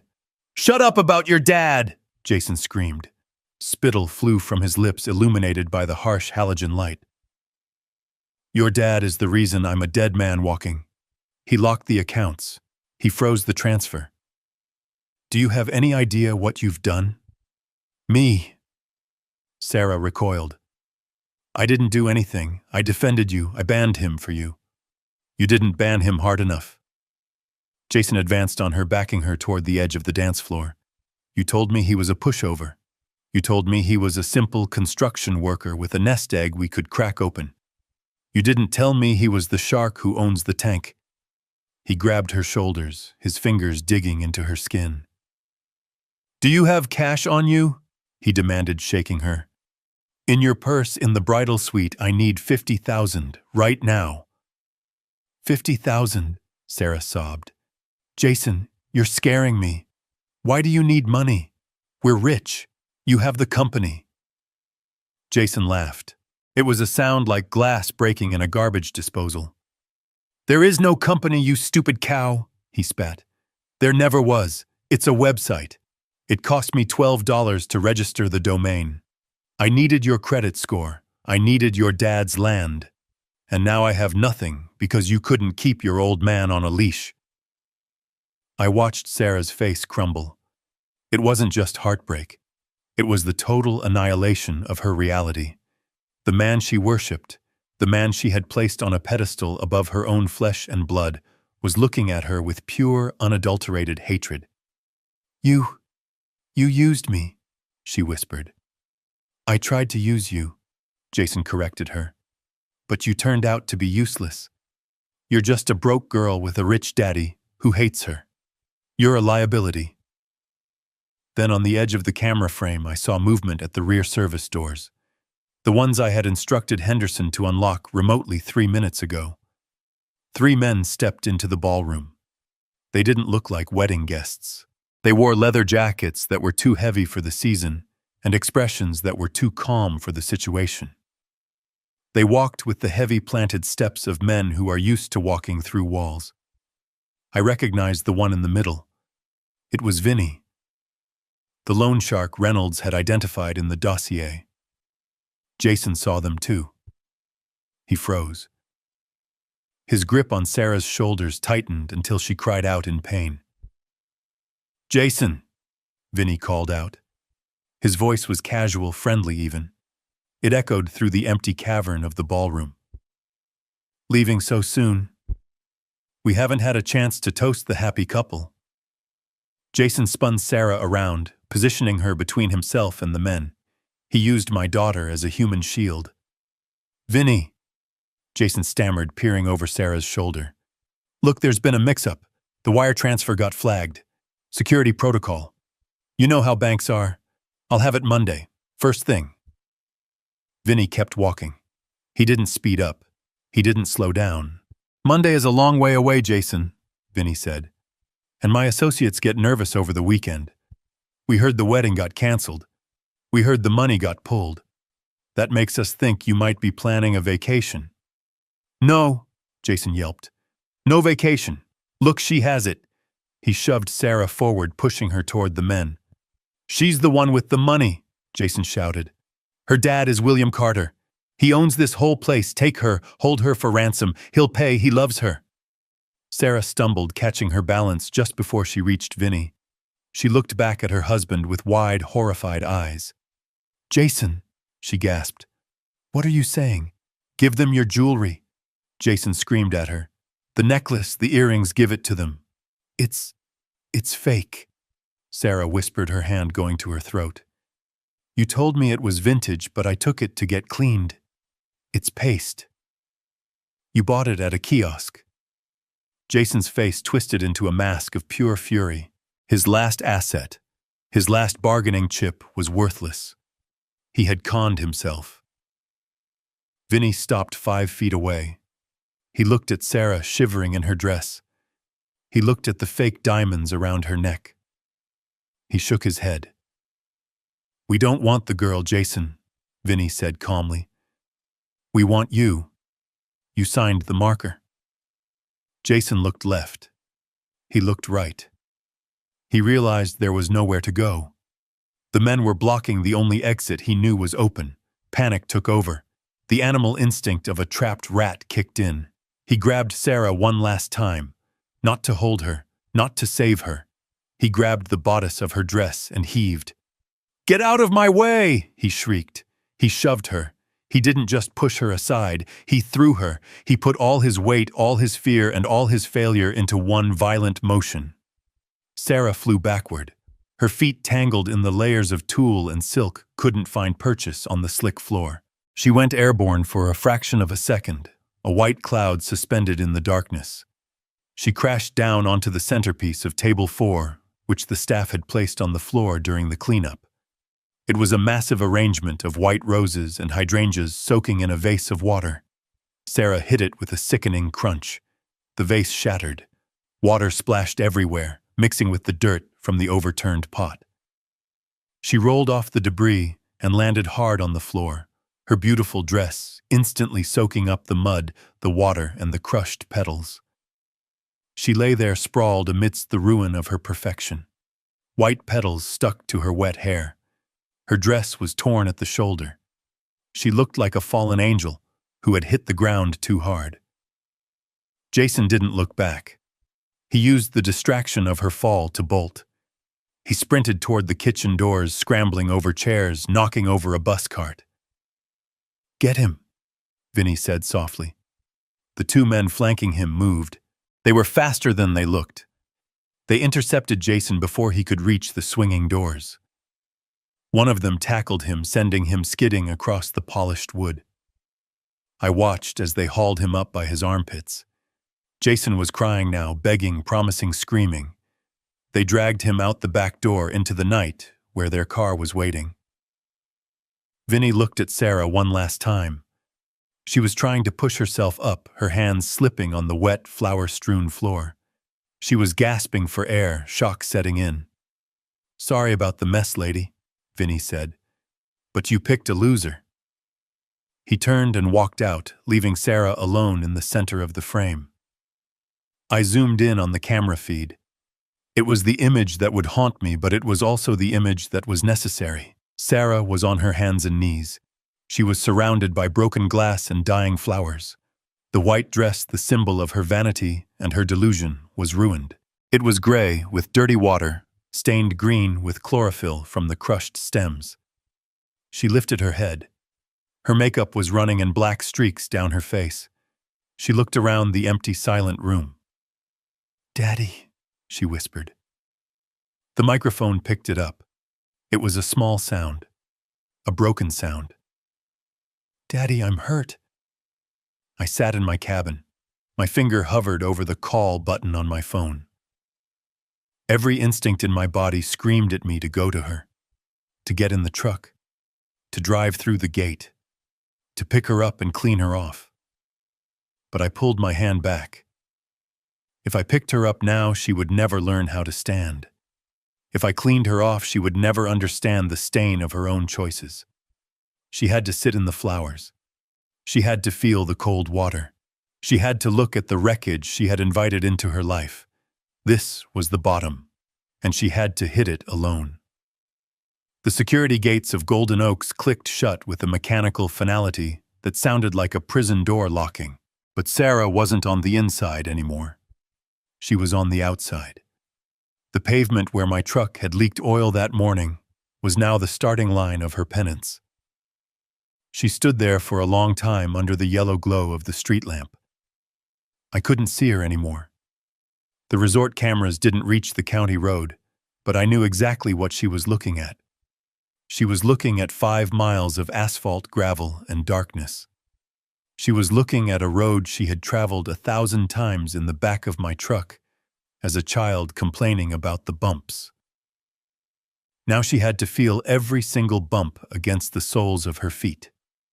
She took the first step. She was still wearing one shoe. The other had been lost somewhere in the lobby, kicked off in her frantic pursuit of a husband who had already abandoned her. She tried to walk with an uneven, limping gait, the remaining stiletto heel cracking against the tarmac, like a metronome counting down her misery. Click, scrape, click, scrape. After 100 yards, she stopped. She sat on the guardrail, the metal cold and damp against her skin. She unbuckled the remaining shoe and threw it into the ditch. It landed in the tall grass, a $1,000 piece of Italian leather, discarded like a fast food wrapper. Now she was barefoot. Her pedicure, a soft shell pink she had shown off on Instagram just yesterday, didn't stand a chance against County Road 9. The asphalt was old. It was rough, pitted with potholes and scattered with loose gravel. She started walking again. This time there was no clicking. There was just the soft, wet slap of skin on stone. A car approached from behind. I imagined she turned, waving her arms, the diamonds on her bracelet catching the headlights. She probably thought it was a guest. Maybe Becky. Maybe one of the groomsmen who had toasted to her eternal happiness an hour ago. The car didn't slow down. It swerved slightly to avoid the woman in the dirty white dress staggering along the shoulder, then accelerated. The wind from its passing whipped her hair across her face and sprayed gravel against her legs. They didn't see a bride. They saw a crazy woman walking alone in the dark. They saw trouble. She kept walking. The adrenaline of the ballroom was fading, replaced by the dull, throbbing ache of reality. Her dress, the custom silk masterpiece, was heavy. It had soaked up the water from the flower vase, and now it was soaking up the dew from the roadside weeds. It dragged behind her, collecting burrs, twigs, and mud. It wasn't a gown anymore. It was an anchor. She had to bunch the fabric up in her hands, holding it to her chest like a bundle of dirty laundry, just to keep moving. Mile 2. The blisters would have started by now. Soft skin rubbing against rough pavement. The friction turning into heat, then into fluid, then into raw, exposed nerves. She stepped on a sharp stone. She cried out.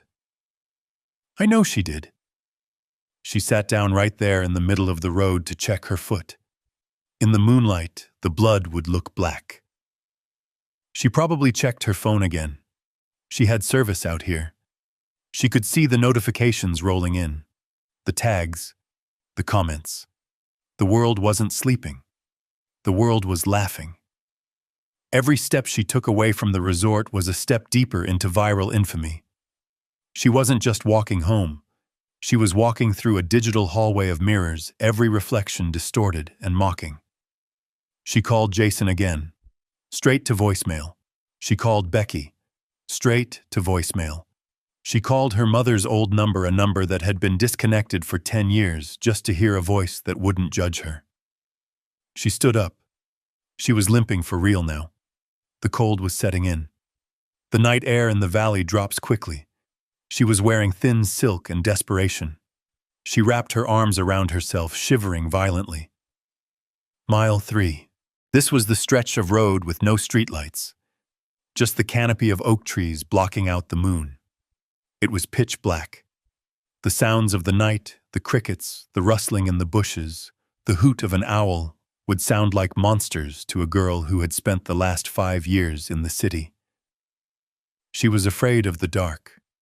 She always had been. I used to leave the hall light on for her. Tonight, the only light was the distant glow of my cabin, a tiny pinprick of yellow miles away. She started to run. A clumsy, hobbling jog. She wanted to get out of the dark. She wanted the safety of the place she had called a shack. The irony must have tasted like ash in her mouth. The luxury resort had kicked her out. The penthouse was a lie. The shack was the only roof left in the world that wouldn't charge her admission. She tripped. It was inevitable. Exhaustion, darkness, and uneven ground are a brutal combination. She went down hard on her hands and knees. The gravel chewed into her palms. She didn't get up immediately. She stayed there on all fours, gasping for air, vomiting up the emptiness in her stomach. She looked at her hands. They were scraped, bleeding, dirty.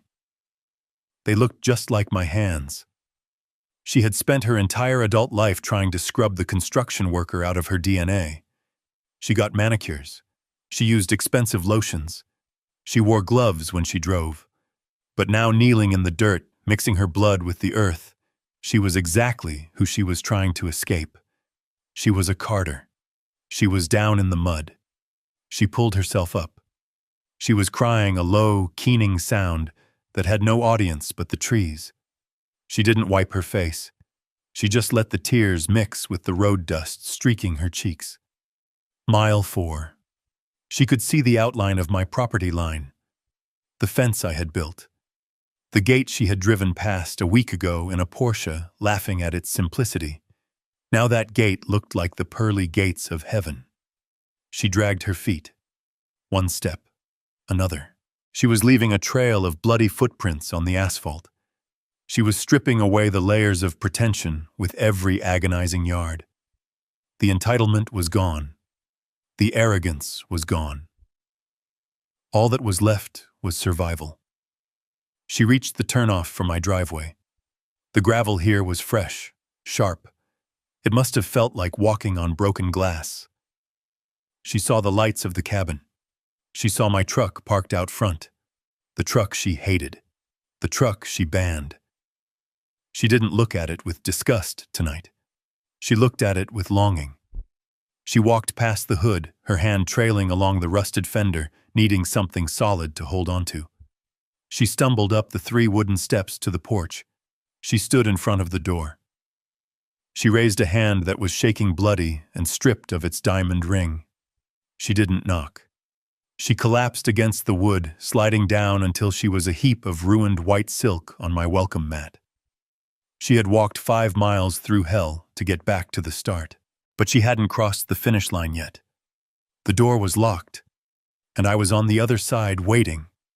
I heard the thud of her body hitting the wood, followed by a low, guttural sob that vibrated through the doorframe. Then came the pounding. It wasn't a polite knock. It was the frantic, terrifying hammering of someone who knows the wolves are nipping at their heels. I stood on the other side of the oak door, my hand resting on the deadbolt. I could hear her breathing ragged and wet like a swimmer, surfacing from a near drowning. "Open the door," she screamed. Her voice was cracked raw from 5 miles of crying in the dark. "Dad, open the damn door." "It's me," I unlocked the deadbolt. The metal slide clicked back with a heavy mechanical snap. I turned the knob, but I didn't swing the door wide. I had engaged the security chain earlier, a thick link of hardened steel. The door opened 4 inches, just enough to see her, just enough for her to see me. The slice of her face visible through the gap was a portrait of ruin. Her hair was matted with mud and leaves. Her mascara had pooled into black bruises under her eyes. There was a cut on her cheek oozing blood that mixed with the road dust. She smelled of swamp water sweat and expensive perfume that had turned sour. She shoved her hand into the gap, trying to reach the chain, trying to force her way in. Her fingers were scraped and bloody, the manicure chipped away to jagged edges. "Let me in," she gasped, clawing at the air. "It's freezing. I'm hurt. Let me in right now." I didn't move to undo the chain. I stood there holding a glass of water I had poured but hadn't drunk. I looked at her fingers, grasping for purchase in a home she had mocked a week ago. "You can't come in, Sarah," I said. My voice was low. It didn't carry any anger. Anger is hot. This was 0 degrees. "What?" She stopped clawing. She put her eye to the crack, staring at me with a wild, disbelieving look. "What did you say?" "I said you can't come in," I repeated. "You made it very clear that I don't fit into your life. You put up a sign. You hired a guard. You drew a line. This threshold is that line. You stay on your side." She let out a sound that was half laugh, half scream. "Are you insane? I walked 5 miles. I'm bleeding. Jason left me. He stole everything. You ruined my wedding. You crazy old man. And now you're going to leave me on the porch." "I didn't ruin your wedding, Sarah," I said. "I just stopped paying for the lie. There is a difference." She slammed her shoulder against the door. The chain rattled but held. It was bolted into the frame with 3-inch screws. "I installed them myself." "You stopped paying," she shrieked. "You think that gives you the right to humiliate me? To verify my humiliation in front of everyone I know? Jason is going to sue you. He's going to take this shack and turn it into firewood." I took a sip of water. The coolness of it felt grounding. "Jason isn't going to sue anyone, Sarah," I said. "Jason is currently in the back of a black SUV explaining to a man named Vinny why he doesn't have $50,000. She froze. The mention of the name made her pause. "Vinny, who is Vinny? Vinny is a loan shark," I explained patiently, as if I were teaching her how to read a tape measure. He holds the note on Jason's gambling debts. $540,000, Sarah. That's what your husband owes. That's why he married you. He needed the cash gifts to buy another week of life. You're lying, she whispered, pressing her forehead against the door jamb. He owns Nebulous Systems. He's a tech genius. I reached back to the small table in the hallway where I had left the dossier. I picked up the single sheet of paper summarizing the background check. I folded it lengthwise and slid it through the crack in the door. Read it, I said. She snatched the paper. I watched through this gap as she unfolded it with trembling hands. The porch light flickered above her, illuminating the text. I saw her eyes darting back and forth.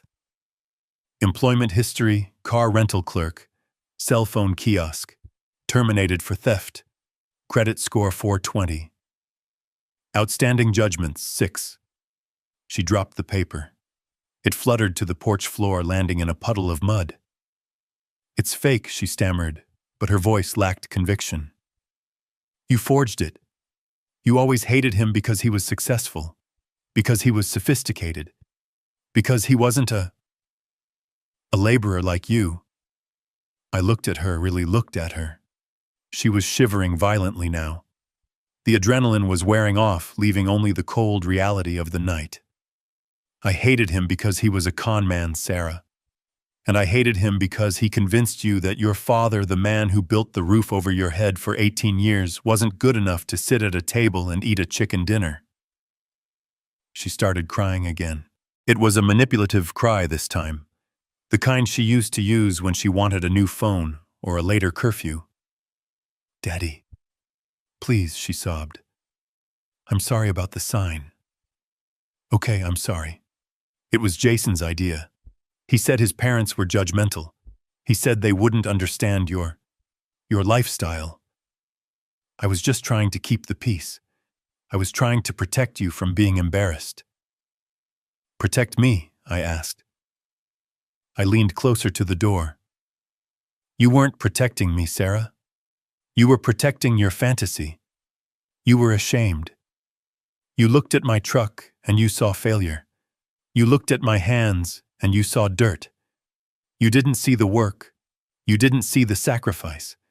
You just saw something ugly that didn't match your Instagram feed. I'm sorry, she yelled, pounding the wood again. I said, I'm sorry. Now open the door, I have nowhere else to go. They kicked me out of the apartment. I know, I said. I canceled the lease guarantee.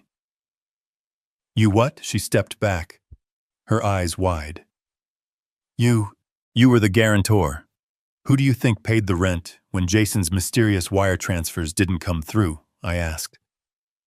Who do you think paid for your car insurance? Who do you think paid for this dress you are ruining right now? She looked down at her dress. She touched the torn silk. You paid, she whispered, for everything I said. For 3 years, Sarah. Every time you needed money, every time there was an emergency, every time Jason had a cash flow problem. It was me. I funneled it through shell accounts so you wouldn't know. I wanted you to feel independent. I wanted you to feel proud. But I was the safety net. And tonight I cut the ropes. Why, she screamed. Why would you do that if you have the money? Why do you live here? Why do you drive that truck? Why do you dress like a bum? You tricked me. You made me think you were poor. I didn't make you think anything. I said, my voice hardening. You assumed. You looked at the surface and you stopped looking. You judged a book by its cover because you never bothered to open the pages. You never asked me about my business. You never asked me about my investments. You just asked me for checks. I have money, Sarah, I continued. I have more money than Jason could steal in 10 lifetimes. I own the resort you were married in. I own the land under this cabin and 300 apartments in the city. I am a wealthy man, but I live here because this is the house I built with your mother. I drive that truck because it still runs, and I don't need a Mercedes to know who I am. She stared at me through the crack. The revelation was hitting her like physical blows. The greed was starting to war with the shame in her eyes. I could see the gears turning. She was realizing that she had bet on the wrong horse. She had thrown away a millionaire father for a bankrupt husband. "Dad," she said, her voice changing. It became softer, wheedling. "Dad, if you have all that, then we can fix this. We can pay off Jason's debt. We can get the apartment back. You can help me. I'm your daughter. You can't leave me out here. I'm your only child." I looked at the chain. It was straining against the screws as she leaned her weight on the door. "I am not going to help you, Sarah," I said. "Not with money. Not anymore." "What?" She recoiled. "You have to. It's your duty." "My duty was to raise a good person," I said. "And somewhere along the line I failed. I gave you too much. I shielded you from too much. I let you believe that the world owed you a living.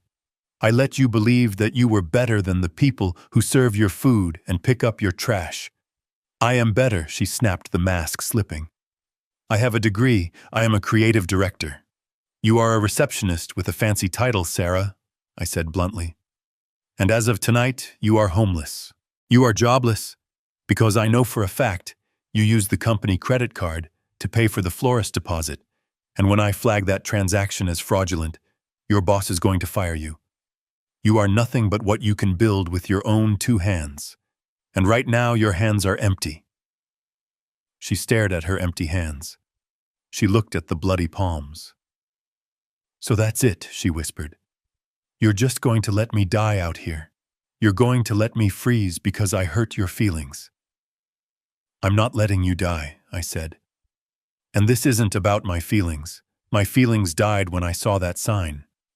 This is about your character. You are broken, Sarah. You are fundamentally broken. You think people are disposable. You think family is a transaction. You think love is something you perform for an audience." I unlocked the chain. She gasped, surging forward, ready to push the door open. I slammed my foot against the base of the door, stopping it cold. I held it there, my boot wedged against the wood. I looked her in the eye, inches away. "I'm not letting you in," I said. "If I let you in, you will take a hot shower. You will eat my food. You will sleep in your old bed. And in the morning, you will wake up and you will hate me again. You will hate me for seeing you like this. You will hate me for having the money you want. You will start plotting how to get it. You will learn nothing." "Then what do you want me to do?" she screamed, spit flying onto my face. "Where am I supposed to go?" I reached into my pocket and pulled out a key. It was a single silver key on a plain ring. I tossed it through the crack. It landed on the porch with a metallic ping. "That is the key to Unit 4B at the tenements on 4th Street, I said. "It's a studio apartment. It has a hot plate and a mattress. I paid the rent for 1 month. There is a bus pass on the counter and an application for a waitress job at the diner downstairs." "The tenements," she gasped. "That's the slums. That's where you grew up." "Exactly," I said. "That is where I started. That is where I learned that you don't get to eat if you don't work. That is where I learned that a man's worth isn't his suit, it's his word." "I am not living there," she shouted. "I am Sarah Carter. You are Sarah." "Nothing," I corrected her, "until you can prove otherwise." She looked at the key lying in the dirt. She looked at me. "I hate you," she hissed. "I hate you more than anything in the world." "I know," I said softly, "and that is why you can't come in, because you only love what I can give you. You don't love me." I stepped back. "Dad, wait," she cried, sensing the end. "Dad, please, it's dark, I'm scared, you should be," I said. "The world is a scary place when you don't have a daddy to pay the bills." I started to close the door. "Dad," she screamed. "Dad. I'm sorry, I'll do anything." "Pick up the key, Sarah," I said through the narrowing gap. "Pick up the key and start walking. The bus stop is a mile down the road. The last bus runs at 4 a.m. You have time. But my feet, she sobbed. They'll heal, I said. Feet get tough when you use them. I am not being cruel, Sarah, I said, looking at her one last time. Her face was a mask of tragedy lit by the porch light. I am teaching you the lesson you missed 10 years ago. I am teaching you how to survive without a safety net. I am giving you the only gift I have left to give. I am giving you a bottom. I slammed the door. I threw the deadbolt. I slid the chain back into place. I heard her scream. It was a sound of pure, impotent rage. She pounded on the door for another 10 minutes. She cursed me. She cursed Jason. She cursed the world. Then silence. I waited. 5 minutes. 10. I heard a scuffling sound on the porch. Then the sound of slow, limping footsteps walking away. I went to the window and peered through the blinds. She was walking down the driveway. She was holding her dress up with one hand. In the other hand, clutched tight like a weapon, was the silver key. She was heading toward the road, toward the bus stop, toward the bottom. I turned off the porch light. The lesson had begun. I parked my truck across the street from the tenement building on 4th Street and waited in the dark cab. I had driven the back roads, taking the shortcut I knew from my days as a framing contractor, beating Sarah there by 20 minutes. I watched the bus stop down the block. It was empty. The streetlights flickered with a dying yellow buzz, illuminating the cracked sidewalk and the overflowing dumpsters that lined the curb. This was the part of town the city council forgot to pave. This was the part of town where sirens were background noise and hope was a currency that traded low. 20 minutes later, I saw her. She emerged from the shadows of the alleyway, limping badly. She had walked the whole way. She hadn't waited for the bus. Perhaps she was too ashamed to be seen in her ruined wedding dress under the fluorescent lights of public transit. Perhaps she just needed to punish herself. She looked like a specter haunting the streets, a gray, muddy figure dragging a train of silk that was now nothing more than a rag. She stopped in front of the building. It was a 4-story brick structure that had seen better days in the 1950s. The windows were barred. The front door was steel-dented from years of being kicked open. She looked at the number above the door. 412. She looked at the silver key in her hand. She was trembling so hard I could see it from across the street. I got out of the truck. I slammed the door. The sound was like a gunshot in the quiet street. Sarah jumped. She spun around, her eyes wide with terror. When she saw it was me, her shoulders slumped. She didn't look relieved.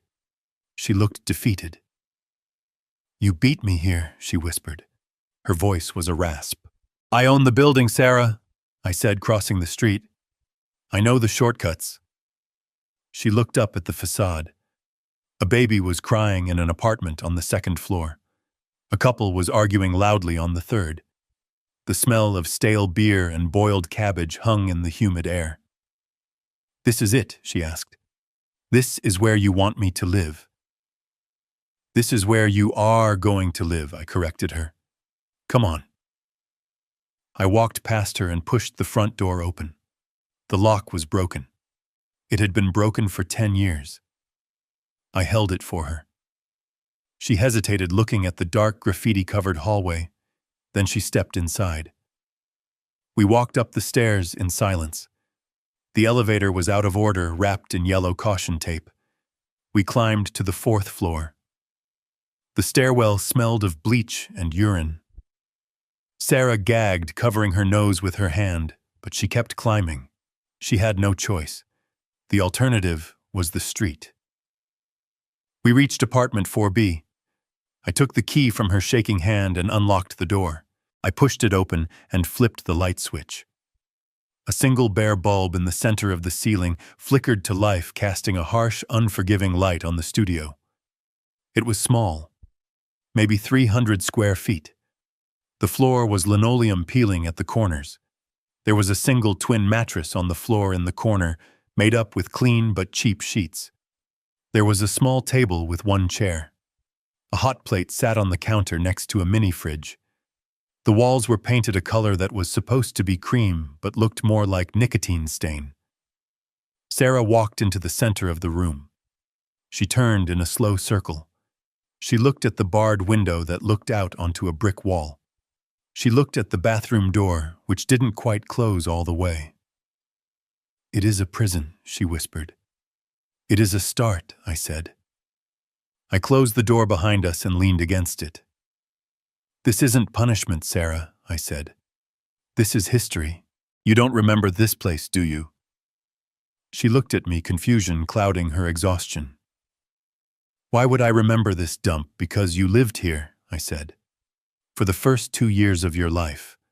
This apartment, Unit 4B. This is where I brought you and your mother after the hospital. This is where I learned to mix concrete during the day and study blueprints at night. This is where your mother sewed curtains from scrap fabric to make it feel like a home." She stared at the walls as if trying to see the ghosts of her past. "We were happy here," I continued. "We didn't have money. We didn't have status. But we had each other. And we had a dream. We worked our way out of this room, Sarah. We didn't marry our way out. We didn't scam our way out. We built our way out." I walked over to the small table.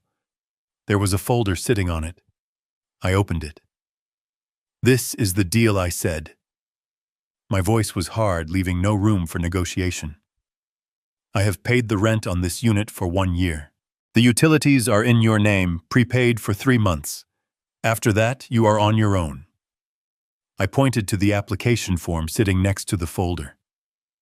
"That is an application for the diner downstairs. Sal's place. I know the owner. He is expecting you tomorrow morning at 6 a.m. for a shift. It pays minimum wage plus tips. You will wear a uniform. You will serve coffee. You will clean tables. And you will smile while you do it." "I can't be a waitress," she sobbed. "I have a degree in art history." "Your degree didn't teach you how to spot a con man," I said. "Maybe waiting tables will teach you how to spot a hungry person. You need to learn the difference between want and need." I pulled a prepaid flip phone out of my pocket and tossed it onto the mattress. "That is your phone. It has my number programmed into it. It has the police. It has the fire department. It does not have Instagram. It does not have your friends' numbers. You are going to be offline, Sarah. You are going to disappear from the world you tried so hard to impress." She looked at the cheap plastic phone. It looked like a toy compared to the smartphone she had lost. "And if I say no," she asked, her voice trembling. "If I leave?" "Then you leave," I said. "The door is unlocked. But if you walk out that door, Sarah, you are walking out of my life forever. No inheritance, no contact, no safety net. You become a stranger to me."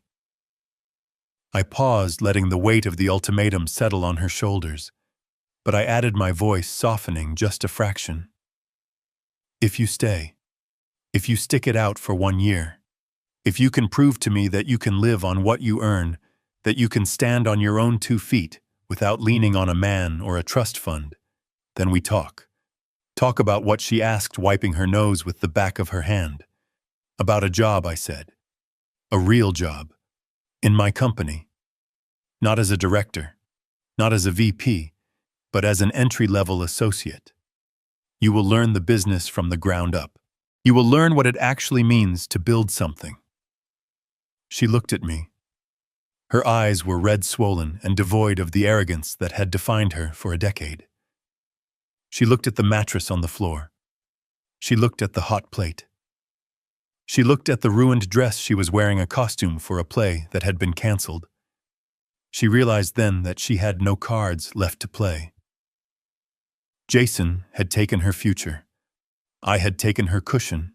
She was stripped bare. I watched the fight go out of her. Her shoulders dropped. Her head bowed. "Okay," she whispered. What I asked. I wanted to hear it. Okay, she said louder. I'll stay, I'll do it. Good, I said. I walked to the door. I placed my hand on the knob. There are clothes in the closet, I said. I went to Target. Jeans, t-shirts, work shoes. Get out of that dress, Sarah. Burn it. It doesn't fit you anymore. I opened the door. Dad, she called out. I stopped, but I didn't turn around. Yeah. Did you really ban yourself? She asked. Did you really put that sign up? I looked at the dark hallway. No, Sarah, I said. You put the sign up. I just enforced it. I walked out and closed the door. I heard the lock click behind me. I stood there for a moment in the smelly hallway listening. I heard her walking across the linoleum. I heard the rustle of the dress. And then I heard the sound of the shower turning on. She was washing off the mud. She was washing off the makeup. She was washing off the lie. I walked down the stairs, my boots heavy on the steps. I got into my truck and started the engine. I didn't drive home immediately. I sat there for a long time watching the window of apartment 4B. The light stayed on. It was the hardest thing I had ever done. Leaving my child in a place like that. Leaving her to scrub dishes and count pennies. Every instinct as a father was to run back up there, wrap her in a blanket, and take her back to the cabin. To tell her it was all a bad dream. But a parent's job isn't just to protect their children from the world. It is to prepare them for it. And Sarah wasn't prepared. She was soft. She was entitled. She was weak. If I saved her now, she would stay weak forever. If I let her break, she might just have a chance to rebuild herself into something stronger. I put the truck in gear and pulled away from the curb. The road ahead was dark, but for the first time all day I felt a flicker of hope. She hadn't run. She hadn't quit. She had stayed. The demolition was over. The foundation was poured. Now the real work could begin. I watched the seasons change from the cab of my truck parked down the block. Summer turned to autumn, stripping the leaves from the trees on 4th Street, leaving the tenement building exposed and ugly against the gray sky. Then winter came, frosting the windows of apartment 4B with ice patterns that looked like prison bars. I never went inside. I never called, but I saw her. I saw her leave the building every morning at 5:30. In the beginning, she walked with her head down, her shoulders hunched against the wind, wearing the cheap coat I had left in the closet. She looked miserable. She looked like a woman serving a sentence. But as the months ground on, her posture changed. Her stride lengthened. She stopped looking at her feet and started looking at the horizon. I went to Sal's diner sometimes, always sitting in the back booth, where the shadows were deep, wearing a baseball cap pulled low. I watched her work. It was brutal. The morning rush at Sal's is a combat zone of clattering plates, screaming orders, and customers who think a $3 tip gives them the right to treat the staff like servants. I saw a man in a suit snap his fingers at her because his toast was cold. "Excuse me, sweetie," the man barked. "I have a meeting in 10 minutes. This is garbage. Take it back." The old Sarah would have thrown the plate at him. The old Sarah would have told him that her shoes cost more than his car. But this Sarah didn't flinch. She picked up the plate. "I apologize, sir," she said. Her voice was flat professional. "I will get you a fresh order right away." She walked back to the kitchen, dodging a busboy carrying a tower of dirty dishes. She didn't cry. She didn't complain. She just fixed the problem. I watched her count her tips at the end of a shift. She sat at the counter, her uniform stained with coffee and ketchup, sorting crumpled singles and silver coins into neat stacks. I saw her lips moving, doing the math. Rent, electricity, food, bus fare. One Tuesday in March, I followed her to the grocery store. She wasn't at Whole Foods. She was at the discount market where the fluorescent lights hummed and the produce was always slightly bruised. She had a basket, not a cart. She picked up a package of ground beef. She looked at the price tag. She put it back. She picked up a box of store-brand pasta instead. She stood in the checkout line counting out exact change from a small plastic coin purse. She was 5 cents short. The cashier, a tired teenager, sighed. I saw Sarah's face turn red. Not with anger, but with genuine shame. She didn't ask to speak to the manager. She didn't pull out a credit card that wasn't hers. "Take the apple off," Sarah said quietly. "I don't need the apple." That was the moment I knew. The entitlement had been burned out of her. It had been replaced by the hard, cold reality of arithmetic. She had learned the most important lesson of economics. You cannot spend what you do not earn. Spring arrived. The ice melted. Sarah was still there. She hadn't run to a friend. She hadn't found a new rich boyfriend to rescue her. She was working double shifts. She was tired. She was thin. Her hands were chapped from bleach and dishwater, but her eyes were clear. The frantic, desperate look of the girl on my porch was gone. In its place was the steady gaze of a woman who knows she can survive the dark. Exactly 1 year to the day after the wedding, I walked into Sal's diner at 10 in the morning. The breakfast rush was over. The place smelled of bacon grease and sanitizer. I didn't sit in the back. I sat at a booth by the window. The bell on the door chimed. Sarah was behind the counter wiping down the pie case. She looked up. She froze. The rag in her hand stopped moving. She looked at me. I looked at her. She didn't run to me. She didn't scream, "Dad." She put the rag down. She picked up a coffee pot and a mug. She walked around the counter and approached my table. She poured the coffee. Black, no sugar. Just the way I take it. "Hello, Dad," she said. Her voice was steady. "Hello, Sarah," I said. She put the pot down. She pulled a pad of paper from her apron pocket. "What can I get you?" she asked. "The special is meatloaf. It's actually pretty good today." Sal made it fresh. I looked at her. She was wearing a name tag that said Sarah. No title, no pretension. Just her name. "I am not hungry," I said. "I came to talk business." "Business?" she asked. She didn't sit down. She stood there, respectful of the customer, respectful of the man. I reached into my jacket pocket. I didn't pull out a checkbook. I pulled out a single manila folder. I slid it across the laminated table. "Open it," I said. She wiped her hands on her apron before touching it. She opened the folder. Inside was a single sheet of paper. It was an employment contract. "Golden Oaks Resort," she read aloud. "Position: Junior Operations Associate." "It is entry level," I said.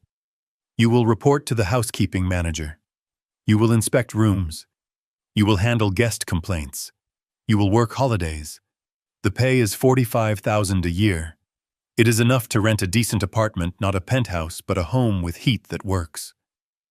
She looked up at me. Her eyes were wide. "You want me to work at the place where it happened? I want you to learn how to run it," I said. "I fired the general manager last week. He enjoyed humiliating you a little too much. I need someone who understands that building from the ground up. Someone who knows what it feels like to be locked out so they never lock out a paying customer again." She looked at the contract. Her thumb traced the logo of the resort. "And if I say no," she asked. "Then you stay here," I said. "You are a good waitress, Sarah. Sal likes you. You can make a life here. It is honest work." She closed the folder. She held it against her chest. "Why?" she asked. "Why now? Because you stayed," I said. "Because you paid for your pasta with pennies. Because you didn't call me once in 12 months to beg. You served your time, Sarah. You built your foundation. Now I am offering you the bricks to build the house." Tears welled up in her eyes, but she didn't let them fall. She took a deep breath and nodded. "I accept," she said. "But on one condition." I raised an eyebrow. You are negotiating? I want to pay you back, she said. For the wedding, for the dress, for the rent you paid on the apartment upstairs. I know it will take me years, but I want a payment plan deducted from my salary. I looked at her. I saw the grit in her jaw. I saw the builder in her blood. Deal, I said. She reached out and took my hand. Her palm was rough. It had calluses. It felt like my hand. Table 4 needs coffee, she said, pulling away. I finish my shift at 2. Pick me up, then I'll be outside, I said. She turned and walked back to the counter. She didn't strut. She walked with purpose. I watched her go. I took a sip of the coffee she had poured. It was hot. It was strong. It was the best cup of coffee I had ever tasted. The sign at the gate was gone. The ban was lifted. My daughter was coming home. Not as a princess, but as a partner. And that was worth more than all the gold in the world. We live in a world obsessed with filters and facades, where we often mistake the packaging for the gift. Sarah chased a golden illusion and nearly lost the real treasure, the unwavering strength of family. This story serves as a powerful reminder that true worth isn't found in a bank account or a designer label, but in the calluses of hard work and the integrity of one's word. Sometimes the greatest act of love a parent can offer isn't giving their child the world on a silver platter, but stepping back and letting them build their own, even if they have to start from rock bottom. If you believe that respect must be earned and not bought, hit that like button and subscribe to the channel for more stories of justice, resilience, and truth.